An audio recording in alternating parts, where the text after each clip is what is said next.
Well, hello, everybody. I am back. Welcome to Rhonda's lovely spikes. I'm so excited to see everybody here. I see you all sitting in the cut. Smash that like for your girl. Yes, yes, yes. I'm back and I'm excited. I'm so excited to be back. I don't have a production crew. My husband is off at night so he can rest. He's my production manager. Uh huh. I operate the drive through, the fry station. I take the counter. I clean tables, even the bathrooms with gloves and a mask, of course. I do not necessarily door. I just do home deliveries. Let's say drive through. I do the drinks, fry station. I cook. I do it all. I do it all. I'm not like these great ladies on The View where they have this makeup crew and they have the little ear things, and then they could hear somebody go, no, no, no, don't say that. Or, yeah, say this. Or, no, no, no, calm down. No, it's all of me. Why don't you take all of me? Yes, can't you see? I'm nothing without you. Take my hands, I no longer need them. Why don't you take all of me? Why don't you take all of me? Yeah, I'm a movie buff. I love movies, especially the black and white classics. Hello, Michael Donna. Hello, my gal Donna, my beautiful brother. I just love him so much. I do. I do. There's a special love for everybody I have. Yeah, it's serious. I really love him. He's my heart. He's my brother.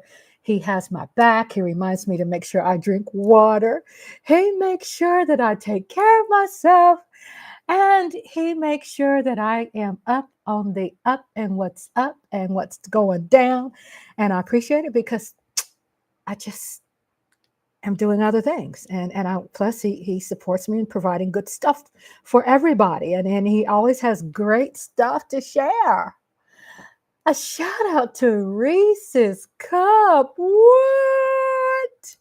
Hello, my beautiful sister. Howdy. I'm Rhonda. And I'm from Texas. And yes, I don't fake the funk. I am like this every single day. My husband was single. Okay. He never got married. I'm sure he had great past relationships. But I was the one that made him put a ring on it, a ring on it, a ring on it, a ring on it. That's right. Uh-uh. He wasn't going to get this piece of cookie without piece of cookie means my brains, my mind, heart, and soul. Okay, get your mind out of the gutter. Oh my God, what's wrong with y'all? Oh, goodness. Martha's over here. If y'all saw Reese's over there laughing, Martha's over here, and I have Martha, oh my God, in an animation on my thumbnail. That's right. My cat is a Democrat, and she's a boss. That's right. She's a bad, bad boss. I use that B word. I'm really not a fan of the other B word. Mm-mm. But boss, oh yeah, oh yeah. She's sitting over there. She came over here. She's sitting over there. I'm like, okay, maybe I could put my plant back over here now. Thank you very much. Maybe because I had it all organized. I got a great show for y'all tonight. Smash that like. Show your girl some support because when you support me, it can be as simple as a like and a share and tell your friends, tell a friend, tell a friend, just share. And I know sometimes people don't want to share because they don't want some of the people that they know, they don't want them around here. And I get that too. Trust me. It's like I got lots of friends, but I need a break from them. I get it. I get it, y'all. I get it. I get it. You know, I know. You know, I know. We have been having, I've been going on live just about every night. I think it was only Friday that I didn't stream. And it's because I had some shorts to do, and grandbaby was over and he needs all my attention. And we studied a spelling test, and he made like an A on his spelling test. So cool, so awesome. Grandson Tristan, he loves Mark Holmes and he loves Michael Donna. He says hello to Reese's Cup and Lola. And he just loves everybody. It's so cool for him to know, right? It's so cool. BV, who is Blue Velvet, all my beautiful friends and family. I didn't write a script because I am trying to get in the habit where I don't have to always write everything down. But at the same time, I think keeping some notes are important. I checked out my past, and welcome everyone. I love you all. Thank you for your support. Smash that like. Yes, I am like my grandmother and my mom and the women on on my mother's side of the family. Even I'm like that on my dad's side of the family. But the women on my mom's side of the family, I told you she is from Tulsa, Oklahoma. Shout out to Black Wall Street. And they were victims of the Tulsa riot in 1921. But to let you all know that they were big singers when their whole life. Because when I was growing up, I remember in the kitchen, they go, oh yeah, oh, all the time. And I just fell in love with them. I'm just so happy seeing Michael Donna. I was just so in love with them singing, and I end up doing that same thing. And I'm not really conscious about it. You know, I just do it. It'll come out. Michael Donna, Coyote, Reese's Cup. I say, you know, while I got it, I'm gonna use it. Okay. Okay. Because if I'm going to be on YouTube for a very, very, very, very, very long time, you know, y'all will watch me age. Y'all will see me make a lot of mistakes. You will probably always see me cry. You'll see me win, and you'll probably see me not win. Because I plan to be on here for quite some time, unless things happen from our political system that shuts it down, because there's a lot of things, not to scare people, but it's good to talk about it. And it's good to talk about it too, because no matter what, we find ways of becoming stronger, knowing that we are not alone in our thoughts, and also knowing that we're here together and we're stronger together. Because let's say even maybe some of us are not a target under Trump's Project 2025. We've still been unselfish enough to put a vote in where we thought of others. When I put my vote in, I thought of transgender. When I put my vote in, I thought of people on Social Security, on children trying to get an education, and children that have physical, mental disabilities, and grown-ups with physical and mental disabilities. I cried live on one of my live streaming because I trusted that I could pour in front of you all. And another thing, I couldn't hold it back. I don't do fraud too well. I wear my emotions on my sleeves. And plus you all will get a kick out of me saying some things that probably seems so different than everybody else, because where I've grown up, there is probably to others it's a whole different language, and I might use some synonyms or some adjectives or some satire or some reaction. I might have something that's so foreign. And because I grew up in the country and I grew up where there was no such thing as pizza delivery. There was no such thing as trick or treaters. Yeah. And I'm proud about that. There's a lot of things I'm more proud and more grateful for the life I have lived, even though I have shared some things that I have overcome. But I'm not a bitter pansy woman. I'm not even close to that. I know how to use a hammer and a nail. Okay. I know how to pull the hood up and put in what's that red stuff again, Mike? Transmission fluid. Transmission. I had a Nissan Maxima that back then it was like 20 years old that was donated to me by nuns when I was homeless. Mike Aldana says, "Yup." By nuns when I was in the homeless shelter program. I was in a program that was so great that was sponsored by the Dallas Cowboys. And one of them is called Salvation Family Center, Salvation Army Family Center.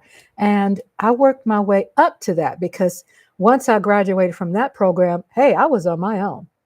It's a really wonderful program. And my daughters and I always cleaned up, and we're gonna get to this topic too. That's on my thumbnail. We're gonna also thank you, Reese's Cup. Thank you, Mike Aldana. Every time I stopped my car, I mean, I had a case of that in the trunk. Okay, it wasn't in the trunk; it was in the back seat. And every time I stopped somewhere, I had to put the hood up and fill it up, and then go about my merry way. Yeah, I had that car. The nuns donated to me, and trust me, believe it or not, when I was with that program, they donated it and rewarded me with a title and keys. That's when I didn't have a car.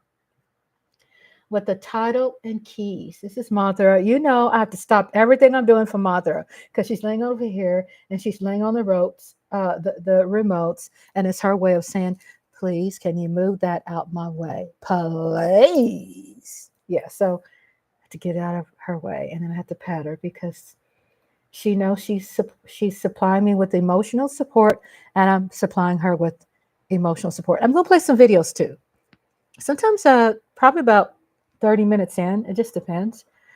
But I like just talking to you all, connecting, building community, giving you updates, that you know what's going on in my heart and mind, and doing shout outs to you all. And shout out to Tracy Williamson for letting me know. He's like, "I'm sorry I didn't get to see. I wasn't a part of the movie watch party because he had some issues. It's been raining a lot where Tracy Williams live, and that's not good for his internet and all that. So when it rains, he has some issues, and I think there were some other issues. So he called and apologized. I said, "Hey, my brother, you don't have to apologize, but thank you, because I did miss you. I did, I did, and I don't miss people just because I need action on my analytics. The support is real, and you all understand your love equity, your energy, your spirit. It's beautiful. You know what you're like. So to share with me, it's an honor. I appreciate you sharing that with me. It's a privilege. It's a privilege. Um, so shout out to Tracy Williams. Hope everything is going okay with him. I get emails from friends and closer friends checking on me, and I got a message from, I believe it was Daydream. "Rhonda, are you going on live tonight?" And I go, "Yeah, I am going live tonight." You know, it's so weird. It's like it's not I don't think it's damaging because I know how to parlay it. But isn't it normal to a certain extent to love to be needed, to love to be wanted, to be appreciated, that people are looking for you, that people saying, "Where you at? I miss you. I need you." It's not a codependency diagnosis for you naysayers out there, people, but it's something that we, with hearts and minds and feelings, that we truly need to nurture that and don't allow other people. You said would? Did I talk so far ahead that I really forgot what my train of thought was? Tell me. Oh, did you make a mistake? You retract it? You said would. Uh-oh, what I say now? It's okay, I'm good. Daydream, 1990s, hello, beautiful. She's my dame, my sweet niece. I just love her. And you look so beautiful on your picture. And your hair is way down your back, girlfriend. You look so awesome. My sweet niece is coming to see me. Oh, I'm so happy. I'm so happy. Yes, I am. I am happy. I tell you that, and I'm serious. I'm serious. Um, it's so many things I wanted to share. Again, I wanted to share on my video. I want to play a video. I got it all shined up and hooked up. I want to play. Is it better to be needed or wanted? Gosh, that's a good question. Needed. What you think? What you think, Mike? That was a knee jerk reaction when I said needed. Because I don't know. I think wanted is someone who where it's not necessary. Did I say wanted? I'm trying to think what I say.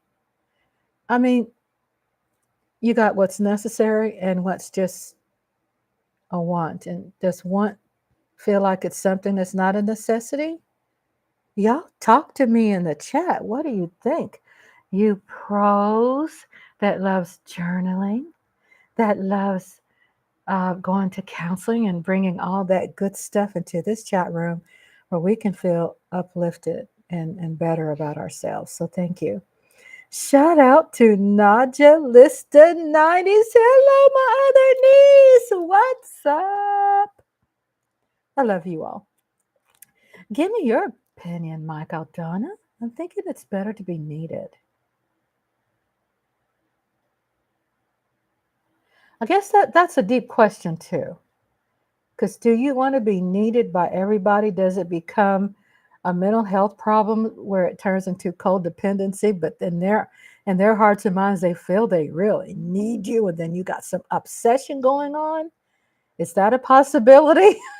But if I had to just not think so overthinker like, maybe I would rather be needed. I don't know. Y'all tell me. I could be wrong. I don't get everything right. It's why I really look up to the cherry on top, the chat room. Yes, yes, Reese's Cup. I'm like this every day. Can you imagine living with me? Can you imagine living with me? Hubby's from Patterson, New Jersey. Okay, and if anybody doesn't know what that means, I don't really put it out there what that's supposed to mean because I'm not from there, right? But we could probably say he's a tough cookie. I'm country, and he's city boy. Yeah, he's a city boy. Anyway, he's a city man. He was watching one of my replays today, and he's like, "Rhonda, you said something about a boy," and it probably was when I said something about Walker Wade, and I saw him, and I said, "Oh, Walker Wade looks handsome, and it's okay to talk about, and compliment people how they look, right?" So no, that was no. Don't get me wrong. That wasn't his problem. He doesn't have problems like that. His issue was that I called him, "Hey, he's nothing but a country boy. I'm a country girl." And he's like, "Rhonda, some people don't like to be called boy." And I thought, yeah, you're right. So he's a country man. I'm a country woman, even though I did get off the watermelon truck and I did walk, that means I did walk into a school and I did actually pick up a book and I actually did study. Yeah. Yeah. So the Michael Donna says it depends on the level of the relationship. Right. Because I think if it's on a very high level of relationship, I think it's okay to be needed and wanted. Because sometimes do you come from a place, if you want somebody, does that say that maybe that you're so secure in a relationship that you can trust, that you can want something and not always have to have it, like need it, but you want something and someone can get you some flowers because I want it and I don't need it? So I get it. It's an interesting question. A couple of days ago, our special word for the night was productive. What did productive mean? Which I believe was Nodulista and Daydream brought in here. And then shout out to also Daydream for bringing, I think it was Daydream that brought in her great works, which is journaling, both of them, Nodulista and Daydream 1990s. And she brought in something that she has written in beautiful words of inspiration. And I always ask her, and I was kind of begging her, but not putting anybody under pressure at all. It's not about that. But I'd say, hey, anytime you want to share that, feel free because I love it. And we all need it. And we all are here together. Yeah, the cherry on top, you are. You are the cherry on top. That means I appreciate you all. I love you. It's true. I talk to the live stream as if I have a million people watching because that's your value to me. It's not about getting a million views, and it's not about actually getting the analytics to please YouTube. It's about, am I really able to provide some value that you can take with you, and you can provide me some value for me to take with me? Because the only reason why I'm childlike or free spirited or happy is because I've been through a lot in my life. And I prayed and I said, God, can you please get rid of the tears of joy and bring me tears of sadness? Wrong. Let's flip that. Scratch. No. I prayed and asked, please, God, this is why I need a script sometimes. Please get rid of my tears of sadness and bring me tears of joy. Let's fix that. So I was talking about my car that nuns, my daughters and I worked through the program, and they were with me. It's a family center because you have to have a family, and I had two daughters. And the nuns, my daughters and I would, even though we were homeless, we were in a program, a nice program, safe program. Dallas Cowboys sponsors it even today. And every once in a while, I would see Jerry Jones' daughter, who's a big spokesperson. If not, she's the spokesperson for you'll see Salvation Army or something like that. It's Salvation Army Family Center. And they have breakfast, and they have lunch, and they have dinner, and nice rooms, private rooms, toiletries. It's definitely a program to help you transition to independence. Well, my daughters and I would go to the day shelter, which is in Arlington, that is not far from the stadium. And it's a day shelter that's only licensed to house people during the day.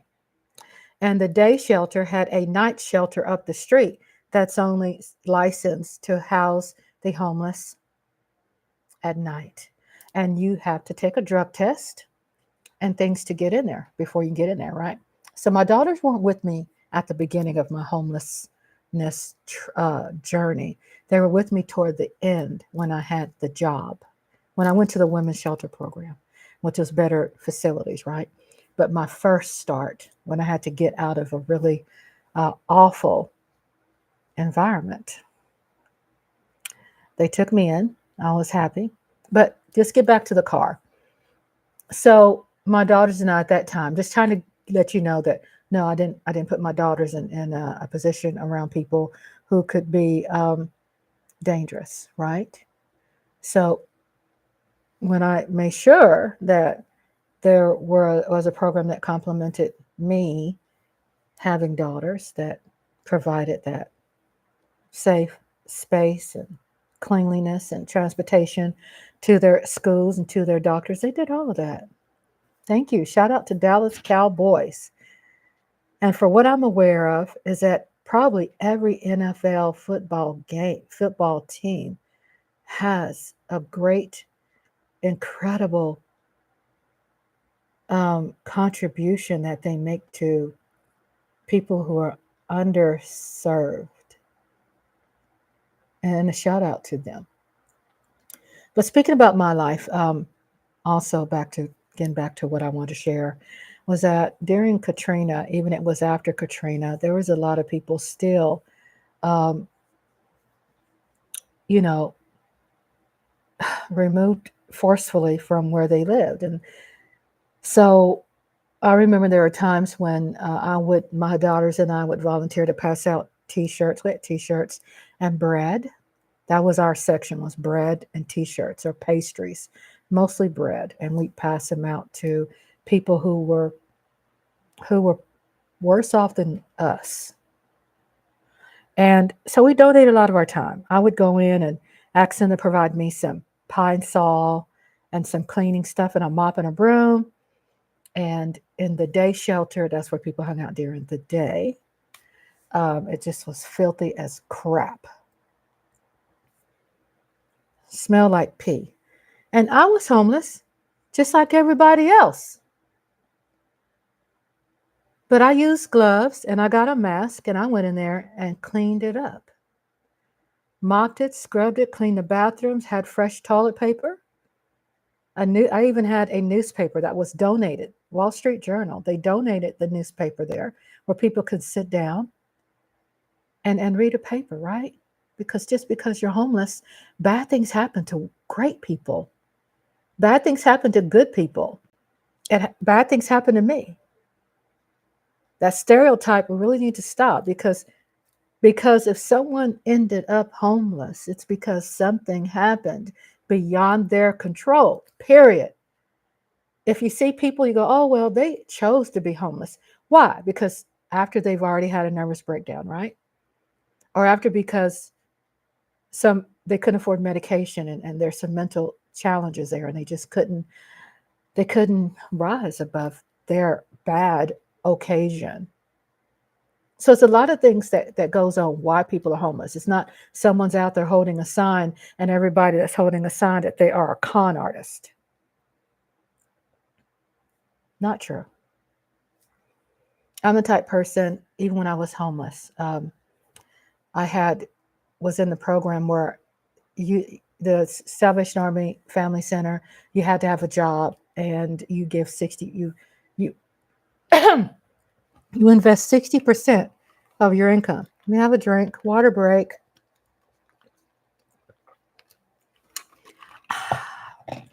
60% of your income, if you're on food stamps, all that's saved. And when you leave, you have a way of being ahead, right? You have food stamps, you had things to help you get on your feet. So even when I was homeless, if I had $5 and I saw in front of me somebody really needed something worse off than me, I gave $1.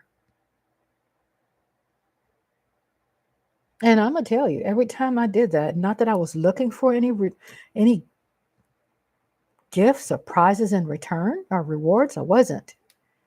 But it just happened to happen that I end up getting back, that quote, tenfold. It never failed because I'd be like, oh my God, I sure needed that dollar. But they needed it more. Hey, Christy, what's up? Hello, my beautiful daughter. Yes, hey, Christy, baby. I know she's a grown woman. She's not a baby. But hey, Tristan. Mwah. Kiss you. I know. Everybody's in the chat room going, oh my God. I know. When it comes to our grandbaby, when it comes to my daughter, it matters more than anything else. That's my beautiful daughter. He's not feeling well. We're about to go to sleep. Okay, baby. Well, I hope he gets better, and I'm sure he will. Thank you for checking in with me. I'm so glad I was live. I know you could call me, but I love it when you come in when I'm live because I have a connection with you. And plus, other people like to see my family too. Um, Tristan, I hope you get better. I love you. I love you, sweetheart. And Picklehead Granddaddy is asleep. So Granddaddy sleep and you get your sleep and you're going to get better tomorrow, okay? And mommy loves you and daddy and everybody is going to be right there for you, okay, baby? I love you so much. And sweet dreams. Mwah, mwah, mwah. Thank you for popping in, sweetheart. Good night, baby. I love you. Um, so my daughters and I, we volunteered a lot. And what I was saying, I went in there and cleaned up that place, that day shelter. Remember I told you it was nasty? It was just goodness. It was just awful, awful nasty. We went in there and cleaned it. And guess what happened after that? Everybody who visited and went into the day shelter came in there and subscribed to my daughter too, by the way. Nodulista, Daydream, Reese's Cup, Michael Donna, please. I'm promoting my daughter's channel. Yeah. But I'm promoting it too because it's healthy. You think I'm giving out? I'm putting out some great stuff? Oh my God. I'm a subscriber of my daughter and she inspires me. So check out her channel. It's nothing but positivity. And she talks about her journeys and she talks about unconcealed heights. And she tries to do something every day. She's a busy, busy mom. Prayers out to my grandson that she said is not feeling well. So prayers out to the sweet baby because it's not often that he doesn't feel well. And if he doesn't feel well, then it's something that's serious because he doesn't know how to lie. And when he's not feeling well, he's going to tell the truth. So prayers out to our grandson, right? All of us is our little babies. Tristan, I'll share Tristan with y'all. So my daughters were part. So anyway, everybody that went to that shelter were 32 minutes. Okay, usually I do like 30 minutes, and I get warmed up. But everybody else started taking pride and ownership and started using the broom and started telling people, "Thank you, Mike. Oh my God, thank you, my love." Yeah, she's I do standing ovation to my daughter and I go, "You're your own woman. I love you and it's your material and I'm not going to claim that, right?" I mean, inside I want to go, "Yeah, they got it from their mama." But I feel sometimes too that's really not, it's like not really what I should do. It's like my daughters walk in their own shoes and the path they've made, they earned it. And so what I say instead is, I'm just so proud of you, and I love you so much, and I learn from you that you are the future. If you need me, I'm here. I'll give you some advice, and it's going to be honest advice, and I'm not going to hurt you. But also, if you come to Mama, I'm not going to keep it real. I just don't. That's pissed me off during this election. People saying that. But if you come to me, it's because I love you so much, and I'm gonna give you all I got. And that's why you're going to hear things that hopefully people could grow into not feeling hurt by what I say. That I love you so much. If I didn't love you, I wouldn't say shit to you. Right? I will mute myself and say, right? I'm not wired that way. So if I pour, I'm pouring. I'm giving you what I got. I'm not a millionaire. If I was, I'd probably just give everybody $1 million, right? Easily. Easily. But I am trying to give you my wealth here. And it's my heart. So far, I'm still alive. I woke up from that dream and I'm alive. So here I am. For those who don't know, I'm Rhonda, and I'm from Texas. Rhonda's Lovely Sparks. Welcome to my channel, and I hope you all are enjoying that thumbnail, which I did a different little twist than I normally do, and I love evolving with this channel. I love it because I did an animation of my cat, and my cat is standing there saying, "Democracy!" And she has the t-shirt on. And the t-shirt says, "For the people." That's right. I got a political cat over here. We have a total of 5 fur babies. And we got some new sweet ones outside, some orange ones I've named Chew Tang and Orange Tang. You know, like the Tang drink? Chew Tang and Orange Tang. And truffles. Yeah, I named them. I named them. Sorry, I'm rubbing my eyes. I'm human, y'all. I don't have a person to do makeup. Makeup! I don't have that here. I have to do my own thing. It made me feel so good. My daughter came here. Let me start off by reading something and then get us primed into the video, because I always want to give more of me. Why don't you take all of me? I sing that. I think that's going to be my Rhonda's Lovely Sparks theme song, All of Me. I think it's one of my best songs ever. I like the lyrics when it's Billie Holiday sung that song. And then Diana Ross, who did, I believe was who played Billie Holiday in the movie, she sung All of Me. And let me tell you how my mother looked. She was Diana Ross's twin when she was younger. She had those big eyes and that hair in that day. Oh, my mother. She was Diana Ross, baby. She was herself, I'm saying, gorgeous. Gorgeous. And she still is gorgeous today, even if I hadn't seen her in a while. So I'm glad I picked up my mother's good looks. Yeah. This is a beautiful woman. So that's going to be my theme song. All of Me. I'm going to write that down. All of Me theme song. What that means, I'm going to sing this every time I'm on here. Because there are people who don't know that. There's people that's right now singing the cut.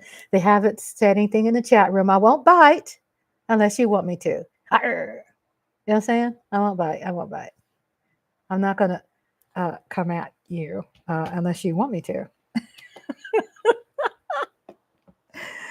I want to play this video, and I'm going to get there. I'm going to play this video that's going to show this young girl who was casted out the family. I don't think she's going to be casted out permanently, but her family voted for Biden. For sure, her mother and her grandmother did. And I'm thinking maybe it seems like she voted for Trump, and they're like, "Girl, you ain't part of this family no more. Get the fudge out." Going to play that. And plus, I want to play another sweet, laughable surprise. It's going to keep y'all on your edge. Tracy Lee, what's up, baby? Hi, Tracy Lee Williamson. I have 2 Williams here. I have a William Williams, who's I call my son. And I got Tracy Lee Williamson, my movie bestie, my all-night bestie, my just best friend bestie. Thank you for the email to Tracy. I appreciate your emails. And I'm thinking everything is working. It's copacetic right now. Shout out to Tracy, who says he likes the cat picture thumbnail. I'm so glad you like it. I'm always creating. Y'all, let me tell you, my mind is so fruitful.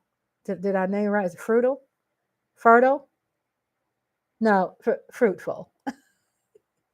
My mind is so fruitful. I have so much content to create in my head. I can't keep up. So I write down notes, and this is only half the notes. This is not even half. This is a lot of the stuff that I have that while I'm sitting here, I'm writing or whatever at nighttime, or if I'm watching a training course or learning something new, I write down notes. So I got lots of notes. So, oh, look at the love. We're sharing the love. We are family. I got all my sisters and me. Oh, oh, oh, oh, yeah. That's right. And I do remixes. I make up my own stuff. I do. And it's because sometimes I don't know the lyrics or I just like wing it. I wing it and I just make it mine. Favorite candy, Reese's Cup is Tracy's favorite candy. Yum yum. I know. If y'all have big screens like Chris May is a computer guy too, and he has these gigantic screens, right? And he sent me an email, a picture of how his setup is. Cause he has like I don't know more than I'm not gonna lie because I can't remember, but I think it's definitely more than 5 monitors. And I thought, wow, I guess when he's watching me, my big, pretty brown M&M face is on there. It's big. Ah, I guess I'm not. Probably I look kind of cute. Y'all don't mind pulling me up on your gigantic monitors. Okay. So yesterday I had a little trouble. It seems like every day I have trouble on my life. You got peanut butter on my chocolate. I love that commercial. Isn't that great? Bring it back. Bring it back. You got peanut butter on my chocolate. Um, I had some issues with a couple of lives and streaming, and I kept coming back. And I'm like, you know me, I keep coming back. And then I kept like I tried 3 times, and then the third time I got it. And it something about my mic. No one could hear me, and it's okay. Y'all let me know if something doesn't work. And obviously, it's just things happen when you're on live, right? I don't have a standalone server here. I don't got that Facebook money. I don't have the Elon Musk money. Elon think he's Herbert Hughes. Bless his heart. No. Okay. We're gonna get into that too. But I did my second live. I did what you call a part two, and freshened up some I freshened up some thumbnails and made it fresher and worked on my what I was saying because when I did a replay of myself, I look at my own videos too, um, and replay them, and I really wasn't happy with the name of it because it wasn't only about Black statistics. My video was loaded, right? So you could check out what I posted. I did an hour, and then I did I think almost 3 hours. But what happened at the second one, which is what's the second one? Let me check out the thumbnail. Let me look at it. I don't want to be guessing. I have a habit of like really stopping what I'm doing and just taking the time to try to be factual without the overload of my brain. There's a lot of people out there that feels, and Tracy says right now, he says, sometimes you feel like a nut. And I'm going to clean my nose. I'm a lady. I'm a lady. There are certain things I just can't do, and that's to do my powder things while I'm live. Okay. So, okay, there it is. So I redid a thumbnail yesterday, if you want to, for yesterday's live. And I want to share with you all what it looks like. It's pretty cool. And I said, let me, let me go. And Tracy says, sometimes you feel like a nut. Sometimes you don't. Almond Joy's got nuts. Mounds don't. Yes, I remember that, Tracy. We're right here, my brother. Um, right there, I did that from yesterday. And I said, you know what? This whole thing wasn't about Black people. It was about saying things that include in the inclusion of uh, how Black people feel. And I evolved, and that's it right there. Ratchet won election. and I'll tell you, news won't, right? I want to do it short. So when people have their Android devices or iPhones and stuff, that when they look at it, they can get the juice of my topic, and it's not so long where you end up missing half of it, right? So I wanted to get some specifics. So I tightened it up and I said ratchet one, because it's true. It's not a bad word. Ratchet's not word. And they're proud to be ratchet. And whoever's in here that voted MAGA, and I tell you I love you, I do love you. There are different kind of MAGA people, and I understand that they're all just not in one freaking basket. That maybe there's some MAGA people that I'm going to show you in a minute that have regrets, and there's some MAGA people that has a black husband or a black MAGA who has a white wife. I mean, I get all that. I'm very diverse when it comes to my thinking.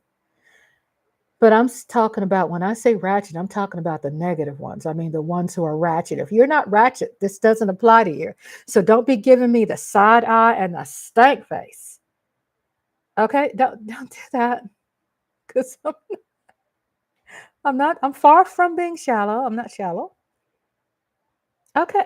So the name was called Ratchet One Election. Was a ratchet. It did. I mean, ratchetness did win because Trump was ratchet and he won. And I said, I'll tell you. That means I got answers, because the front of the thumbnail says I got answers. And if you look at the front of my thumbnail, I like it. I mean, I like my own stuff. I mean, if I don't like my own stuff, should I just be waiting on someone else to like my stuff? Hell no. If I don't like it, ain't nobody else gonna like it, right? So, So anyway, on the front of the thumbnail, it shows me animated, me, a likeness of me, and it says I have answers. And if you look at what I created on the front of that thumbnail, if you could make it larger, I put some time into that, y'all. It has me holding up a sign, or yeah, sign. And in that sign, you'll see in there a Karen.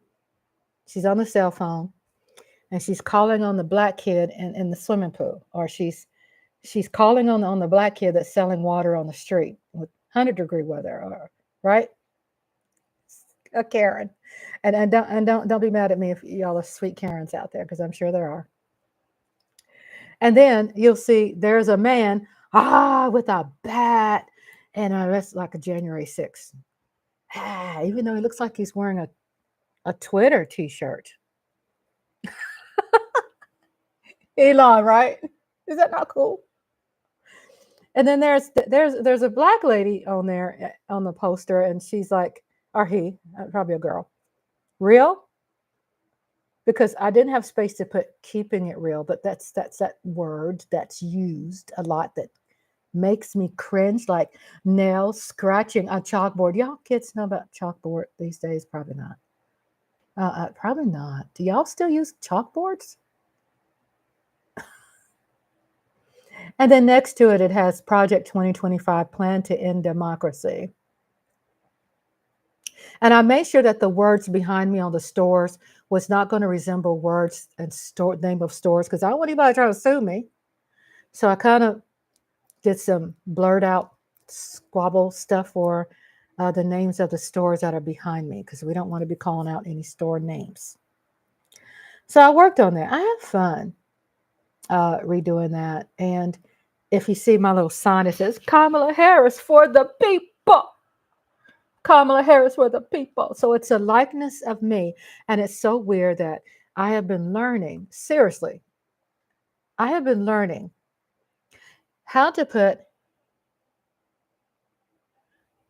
a space in my teeth on these likenesses of me, because I don't like that I can't do that. And I've been learning. I've been trying to learn how to do that, because I love my gap. It has a lot of great meaning behind it. So it's a cool thumbnail. I thought it was cool, and I thought, well, let me change it up and do some fresh animation stuff. I can say that there are some AI that I like, and there is some that I don't, as long as I can have my likeness, and it's about the real me, not just something else, but it's about me. Because that's what y'all want to see, right? You don't really want to see someone else's face there, right? You want to see a likeness of me. So what it does, it takes, I send a picture, and what it does, it takes my picture, and I keep generating and generating and generating until I'm happy that it's looks like me, because there's a lot that does not look like me, but that one does. And little cheekbones right here, Cherokee, Native American cheekbones, African this, African that. I mixed. I'm proud of it. Um, so I wanted to share that with you. It's good to share with you about what I'm doing with my channel. I am not going to monetize my channel. If I appeal, I'm not going to care. I mean, with in my heart, I'm not going to like be all in to be monetized just because the one thing that I'm very concerned about is that I can't sit up there and just alter historical and educational videos and movies and film with my face and just narrate over on top, because I'm trying not to reuse content, and I'm trying to put a twist on it and make it my own. I just couldn't do that. So I decided not to care about being monetized at all, because I feel that just because someone has a policy or a rule, it doesn't mean that you're applicable. It doesn't mean it applies. Now, I'm not being a January 6th protester. Oh my God. Insurrectionist, not protester, by the way. Let me correct that. But I am talking about that when it comes to your art and what you own, and your identity and what you own, be authentically yourself. And what other people own, even if it's public domain, I'm going to be still true to their art. Does that make sense? Just because it's public domain, I'm not going to chop up Night of the Living Dead or Moon Over Harlem, which is the first Black televised horror with an all Black cast filmed.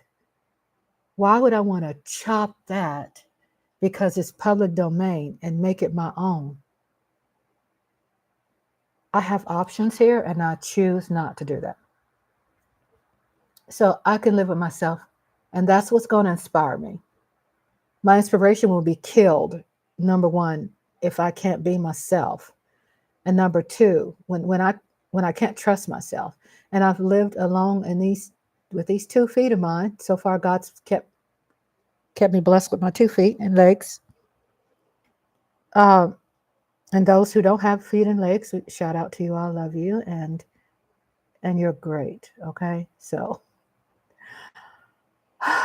I could just go on and just talk, and that's good. But that's why I'm not going to be concerned about. I removed a video that was 48,000 views, and I deleted it. And once I deleted it, my heart went down the toilet with it, and I said, I'm not going to delete anymore. Reese's over there. Hey, Reese's, a pretty smile. Reese's is letting me know she's still around. Oh my God, thank you so much. That's what my grandson used to say when he was little, when he was smaller than now. He go, thank you so much. He always put like emphasis. I wanted to let you all know about that. Update you all that I've been promoting my Cash App, and that's just going to be a part of it. And I wanted to talk about the Rhonda exposes the catastrophe. It's a play on words, and a presidential election. I'm going to reveal that. And shout out to Mike Aldana for sending me emails that I love and I need and I watch. And my husband, I watch it too. And, oh, I'm looking. My daughter put out a video, Black Women Are Done and Speaking Out. Go ahead, girl. 45 minutes ago, my daughter posted something too. Y'all subscribe. Thank you so much for saying that you had subscribed. Michael, Donna, thank you for making that public. And Najalisa90 says, that Rhonda, did you see my sister's natural hair? Oh, yes, I did. So pretty. And I'm so glad. I've had some videos that I've live streamed talking about natural hair. I have my natural hair. And I put my hair fertilizer on it and my oils and things. And I braided it from the back going forward. And I put these nice little hair clamps on it. And I just pinned my hair up. And that's my hairstyle tonight. Her hair is really super long and gorgeous and beautiful and healthy. And I pinned it. And I'm good. That's my hairstyle. I just braided it and pinned it. And that's all of me. Why don't you take all of me? Can't you see I'm nothing without you? Take my hands, I no longer need them. Why don't you take all of me? And it's just me, all of me. Let me get to this too. So we're 56 minutes into my live, almost an hour. Wow, I've talked for an hour. Isn't that great? No transcript. And I know we want to get also to the meat and potatoes of what I'm talking about. And this is a way of just priming you all, where you all can have a one-on-one with me, chat, let me know how you're doing. Let me see that pretty natural hair. My daughter comes in, says hi. My grandbaby goes, hi, Grandma. Ah, Mike Aldana, Tracy Lee, everybody out there lets me know. Reese's Cup lets me know. She lets me know she's at work, and everybody lets me know how you're doing. That's what that's for. But it's also for you all to be able to do that throughout the whole live streaming. You can talk to me. You're not interfering with me. You're not disturbing me, my love. Okay. So I want to start off by saying this. And let's get us primed more. Now, Jalisa, you have long hair for days. Don't even try it. Her hair is super long. Yeah, pretty. Y'all been working on that pretty head of hair. Look at, I'm so proud of my little braid up here. I braided it here, and I just twist and twist and twist and just pulled it back and clamped it, and that's it. So it's my hair. I want to say, wanted to touch base while we get everybody primed. Y'all ever done that? It's a country thing I used when I was a little girl, and of course I had 10 acres of yard to cut, and my dad had to prime the lawnmower before it could start. Do they have to prime things anymore today? I had to. So it's going to be on the topic of Rhonda talks catastrophe, presidential election, and I'll tell you what the news won't. Rhonda is back. I am back with a bang, an explosive video, and I'm exposing the shocking truth about the presidential election, and it's a catastrophe.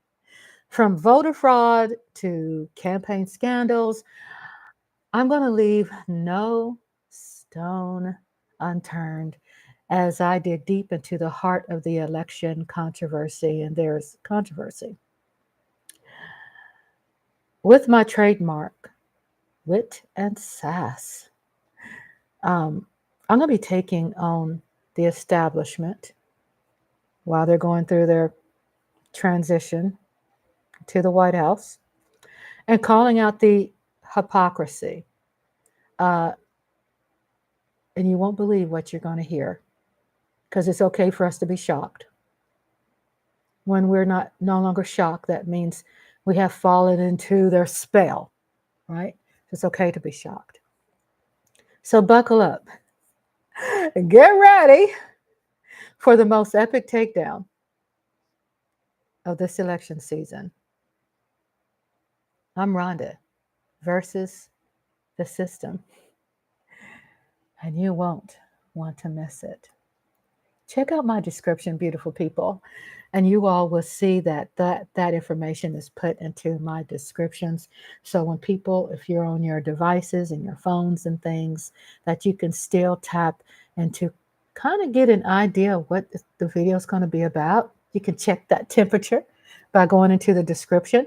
Let me see what Tracy Lee sent me. So we have Naja Lista. You have long hair for days. Don't even try it. And Daydream says, Nodulista hair goes down past her bra. And Tracy Lee says, Crystal Gale had long hair. Oh, my Lord, did she? Oh, wasn't she beautiful? Oh, to me, you know she has some Native American in her. Wasn't she beautiful?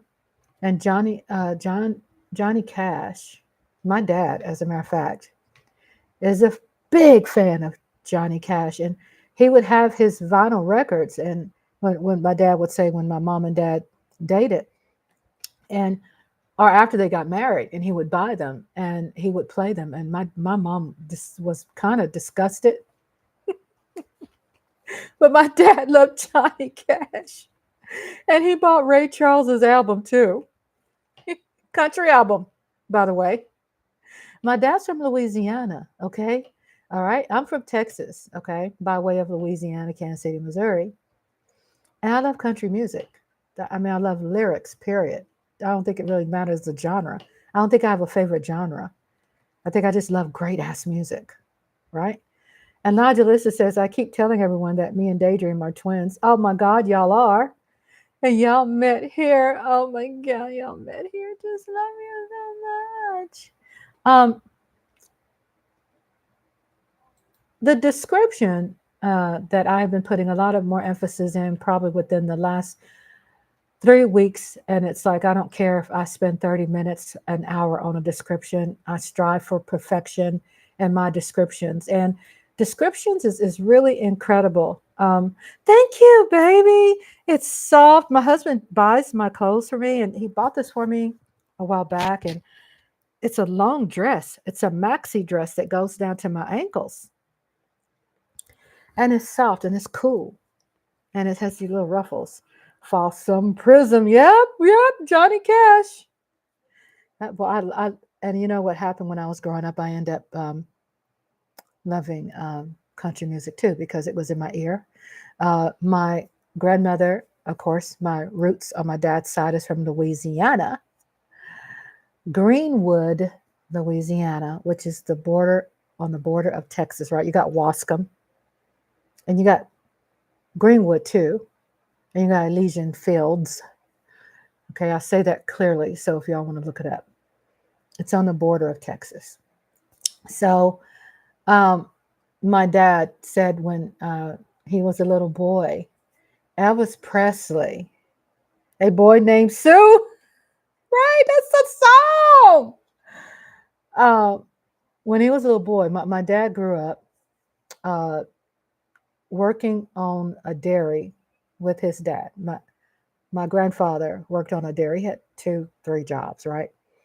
And he worked at Fab Steel. And I found out maybe 50 years later, he worked as a person who cleaned the plant. No one asked him, and no one ever told him. And he never told anybody that he did that. No one knew what he did. I guess no one really cared, but he cleaned things. He was a janitor. And he was a proud man, right? So it's a lot of times things don't define you, especially stereotypes don't define you. Okay? It doesn't. My granddaddy was strong. I used to see him slaughter them pigs. They didn't say, oh, Rhonda, go hide. You can't watch this. Well, I'm glad I did because it taught me where food really comes from. And it taught me how to survive. I'm getting choked up a little bit because Those were the good old days. And that right there makes America great again. Okay. Not that other racist stuff that's out there, that fudge sickle stuff. It, it's family that it's family that makes America great, not again. Not that. The coming together and people having ice cold tea or ice cold tea, fresh made tea in a jar that's set out in the sun, and you're drinking tea, and everybody's sitting around with their chairs and they're watching the slaughter. Because from that slaughter is a lot of good eating, right? From that slaughter, you get bacon, you get ham hocks, you get head sauce, you get pork steaks, you get, I'm not going to go on and on. Butt, hog butt. Don't be acting like y'all don't know. Pork butt, you put in the pot. Uh, you salt, some people had smokehouses. My grandmother had a smokehouse. And she smoked her meats because we didn't have a deep freezer back then because they didn't really have electricity back in the day. And so she'd salt her bacon and stuff. And they used that salt meat in her collard greens and turnip greens. Aunt Rhonda, my mom said that doing writers workshop, book clubs, organizations, sign language programs throughout the week is still constructive. Oh my God, yes, sweetheart.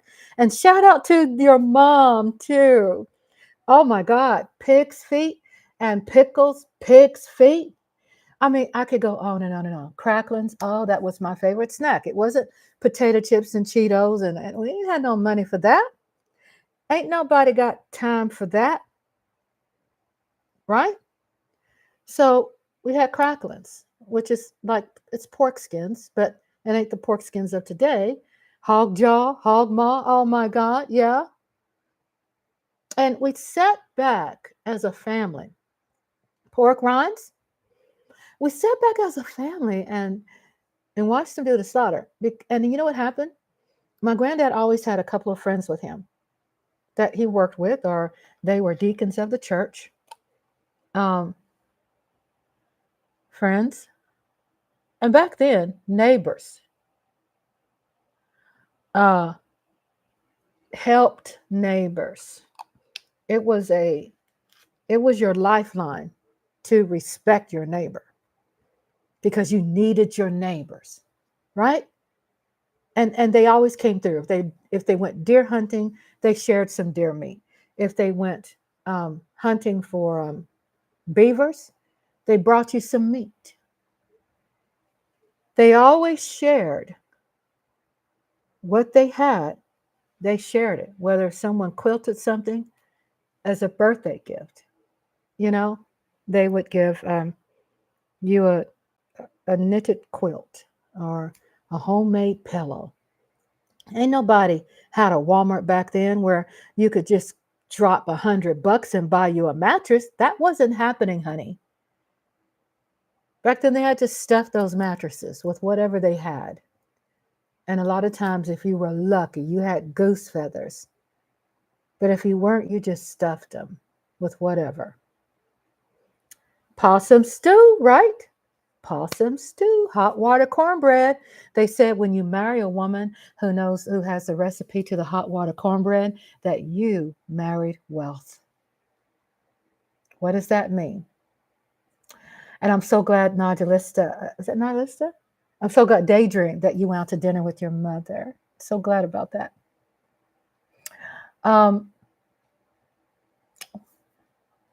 What was I saying?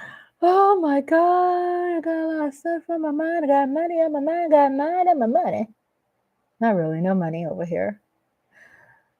Oh gosh, I was trying to. Well, anyway, we're talking about possum stew, pork roll. Okay, so they were all together, and like I said, the neighbors would come around. What they did, they helped with slaughtering the pig. Because when you do it by yourself, it takes you too long.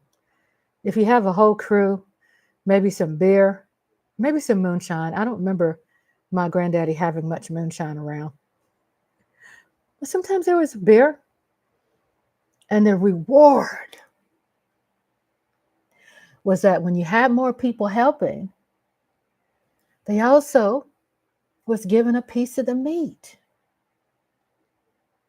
I'm saying in my day, I learned this, right?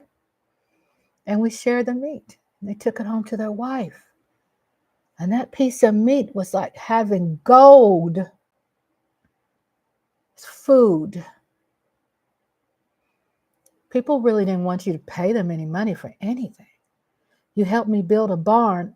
You need me to help you build your barn? I'll come over, such and such, and help you build your barn. You need a chicken barn? We'll all get together. Your house burned down? We'll all come together and help you build a new house. We'll help you with your roof, your chicken coop. We'll come together. And that was my life, how I was raised, growing up. So that's how it worked. And then the prize was sharing the meat, and the prize that that fresh meat that you got, the women were in the kitchen and they start cooking it. You smelled it. Even if you cut the chicken's head off, and we all got together and we pulled those. Honey, I was raised like I was in the 40s. I loved it. Boiling pot, boiling tub of water, and you pluck the feathers off and cut their head off first, let them flop, because they said you don't want that to get into the meat. I can go on and on. But the point is, you'd see that chicken in that pot. And when she made chicken and dumplings, yeah, what if the guy knows how to make the hot water cornbread? You're lucky. A woman is lucky too. Do you know how to make hot water cornbread, Michael Donna? So that's how I was saying, the recipe to hot water cornbread. If you find a woman or a man who knows the recipe, that means you can survive anything in life. And that's what that meant. That you can survive anything. Because if he knows the recipe, which is what? Hot water? Has to be hot water. Cornmeal? They had some foo-foo stuff to it today. I don't know. Was it baking powder maybe? I can't remember really. I don't even ever remember having egg. Maybe it was an egg. But it was a po' folks recipe. And it's not that I don't remember it anymore. My husband met me and I knew the recipe to hot water cornbread. And that meaning was because that person can help you survive. They ain't so prissy and pansy that they're not a part of survival. That means that person would be with you for the rest of your life when you can't talk anymore, when you lose all your hair. When you lose all your hair, when you can't walk, when you can't talk, when you lose your job, they still love you. That's what that means. You marry the person who knows the recipe to hot water cornbread, which is cornmeal, salt. This person here has white sugar. We didn't put sugar in a hot water cornbread. Boiling water, and it says bacon grease. That's it. Cornmeal, pinch of salt, boiling water, and they said bacon grease because people collected a lot of bacon grease back in the day. That's the recipe. No egg, no milk, no baking powder, Rhonda. I knew that recipe. And I love my husband no matter what. We're going to do this thing together. With or without money. That we're going to do this together. And the less that you have that you think that I loved you for, the more I'll love you for the less that you have. That's just it. For me, that's how I feel. That's how I am. And then God sent me just this wonderful man. And God sent him a wonderful woman who think alike. Ain't that something? There's a lot of times you have to really give up those things that are false to really see. Now I see clearly now. The rain has gone. It's gonna be bright, bright, sunshiny day. Those lyrics mean something. Johnny Cash lyrics meant something. Ray Charles lyrics meant something. Catch them on the chat room. Me and Nodulista talking about Thanksgiving, and we fantasize about our Auntie Rhonda cooking. Ah, that's cool. Well, you know what, my beautiful nieces? Let me know in advance so I can prepare for it. I would love to cook Thanksgiving for you. Okay? I would love to.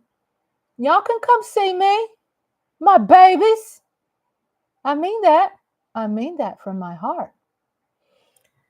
And Mike Aldana says an ex-girlfriend of mine and her dad was from Cameroon. And he always made that with his cultural dishes. It's not the most delicious cornbread. Simple ingredients. Hot water. Hot water, y'all. Bacon grease or whatever grease you got, but people always had lard. People always back in the day, if you had a pig, I guarantee you had grease. Now, Jalissa said, yay, TT, you are over talking about food. And Tracy Williams says, pumpkin pie, don't forget the whipped cream. Oh, la, la. Yes, and you know what? What I'd like to do is that we're going to definitely share our Thanksgiving with you all. And we're going to have the tradition of food because we don't cook like that all the time. Number one, it's expensive and it's very, very rich and it's high in calorie because we don't cheat on it. We do real butter. Okay, we do. By the way, I've been able to maintain my weight loss too. Yay! I'm maintaining my weight loss. 85 pounds. I'm maintaining it. Shout out to all the beauties in the chat room. And thank you for us going into 1 hour and 16 minutes into my live. I'm Rhonda. If you are new and you don't know me, welcome to Rhonda's Lovely Sparks. And you all can chime in here and you all can subscribe. Don't be pervs. Oh my God. Don't be peeping in my window. Subscribe. Click that bell so you can know when I'm live, because I don't think I come on live a lot like I'd like to. But click that bell and get, and you know what I found out just 2 weeks ago? When you click the bell, do you know I get credit for that on my analytics? I'm like, what? That's when one day I was just diving really deep and I saw all that stuff in there diving deep. And I'm like, look at that. It even has an analytic on people who click the bell, the notification, which my numbers are 45%, which is not bad. Almost 50%. That's not bad. That's not bad at all. So thank y'all. But I found out I'm transparent with you. Yeah, in case you all want to do your own thing. Okay. So let me get to, and not when I say let me, it doesn't mean stop with what you're doing. Please chat, because even I love chatting and I want you all to express yourself, because I've seen too many times where people like, and it's their thing. I'm not talking about them in a bad way, but they're like, I'm going to have this topic and that's what we're going to do. And that works for them. But my channel works for me when I have my cherry on top. But just to let you know too, when you're chatting and you're writing, it adds to my analytics, the engagement too. So I'm being transparent about that. And I'm not asking you to type and chat and engage because it's for my analytics. I'm not wired like that because I don't do fraud well. I'm transparent. I don't lie because I'm not good at it. I'm just going to keep it real. I've never been good at lying since I was as long as I can remember. I just told the truth and get my ass beat. I just tell the truth. And even there were times I got my ass beat when I was telling the truth and when I wasn't innocent, but there were times my parents weren't hearing that. So that's why I'm so big on being honest. Because I used to get in trouble a lot for things I really didn't do. So I'm like, fudgesicle. I'm not going to lie. And if I have to take the beating, I'll take it. And that's what I did. That's what I did. Turkey or a honey glazed ham, and usually what my family has. Oh, yummy people. I wish I could share my channel where you all can collaborate with me in a way to go to community tab and post your pictures. But what you all could do if you like, if you want to send me emails of your pictures and you just want me to see it. You scared me. Ah.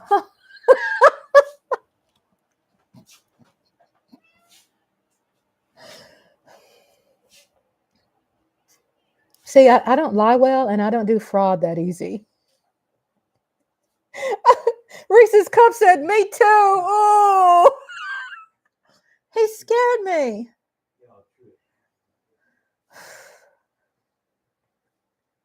I do. I wear I wear my emotions on my sleeves. I'm pure. Meow.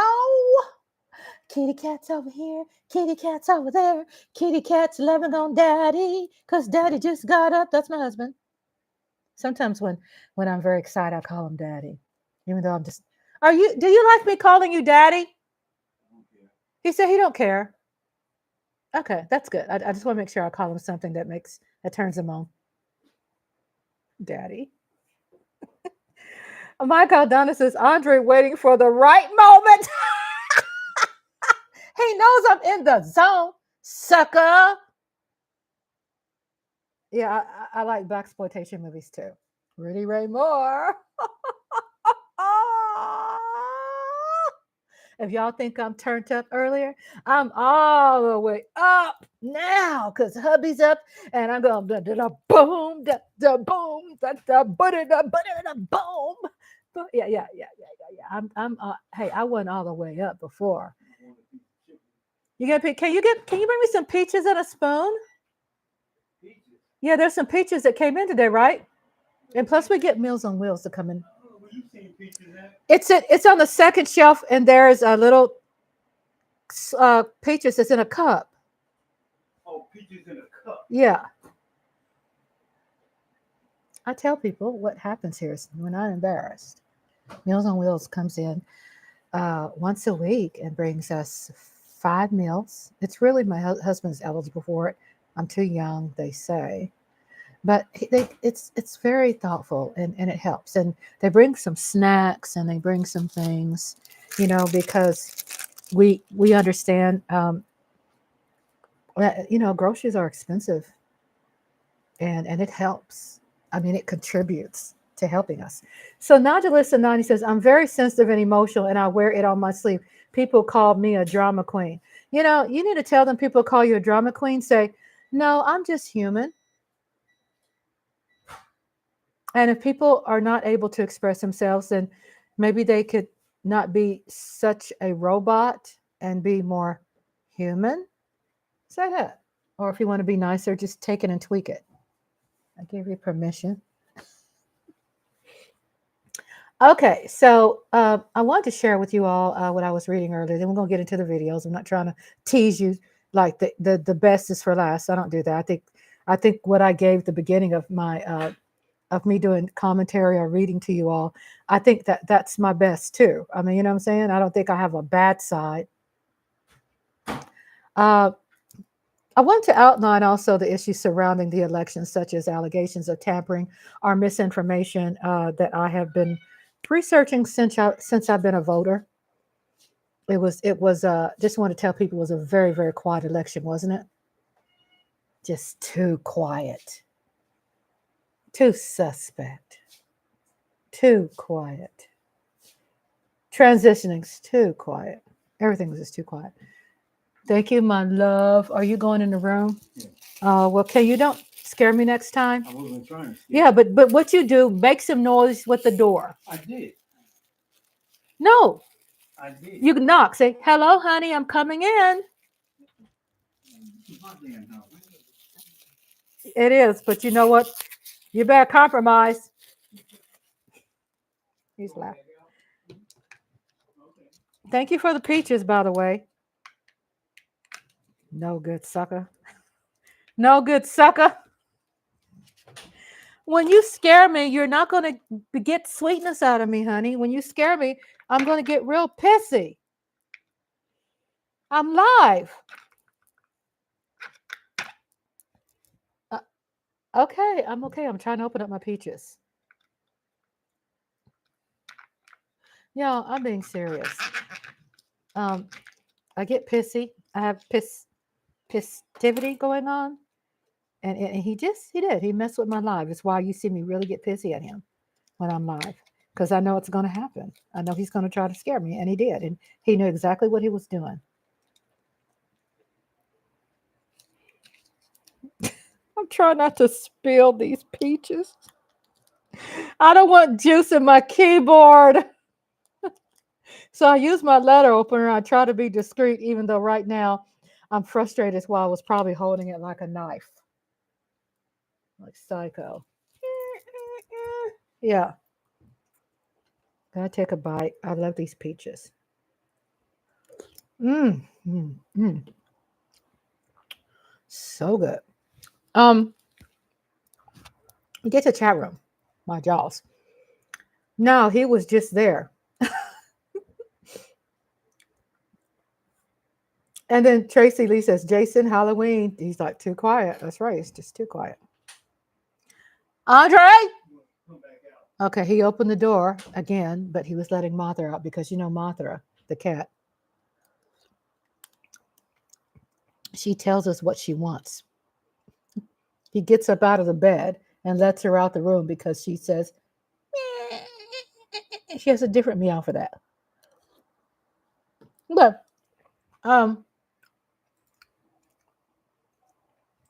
so shout out to everybody in the chat room. I love you. I want to do some exploring too tonight. In addition to everything else, what we're talking about is delving deeper into my findings and discussing how these issues could impact the election, future elections, and the implications for democracy. I'll be revealing the shocking discovery that I've made. I think it's not a secret. I think we all made it. Kamala's black. She was a black woman. That's why. Which could also change the course for our next election coming up. Join me as I dive deep into the drama of the presidential election. And let's see if I can uncover the truth behind these explosive claims, which I call catastrophe. I play on words. You like that? You like it?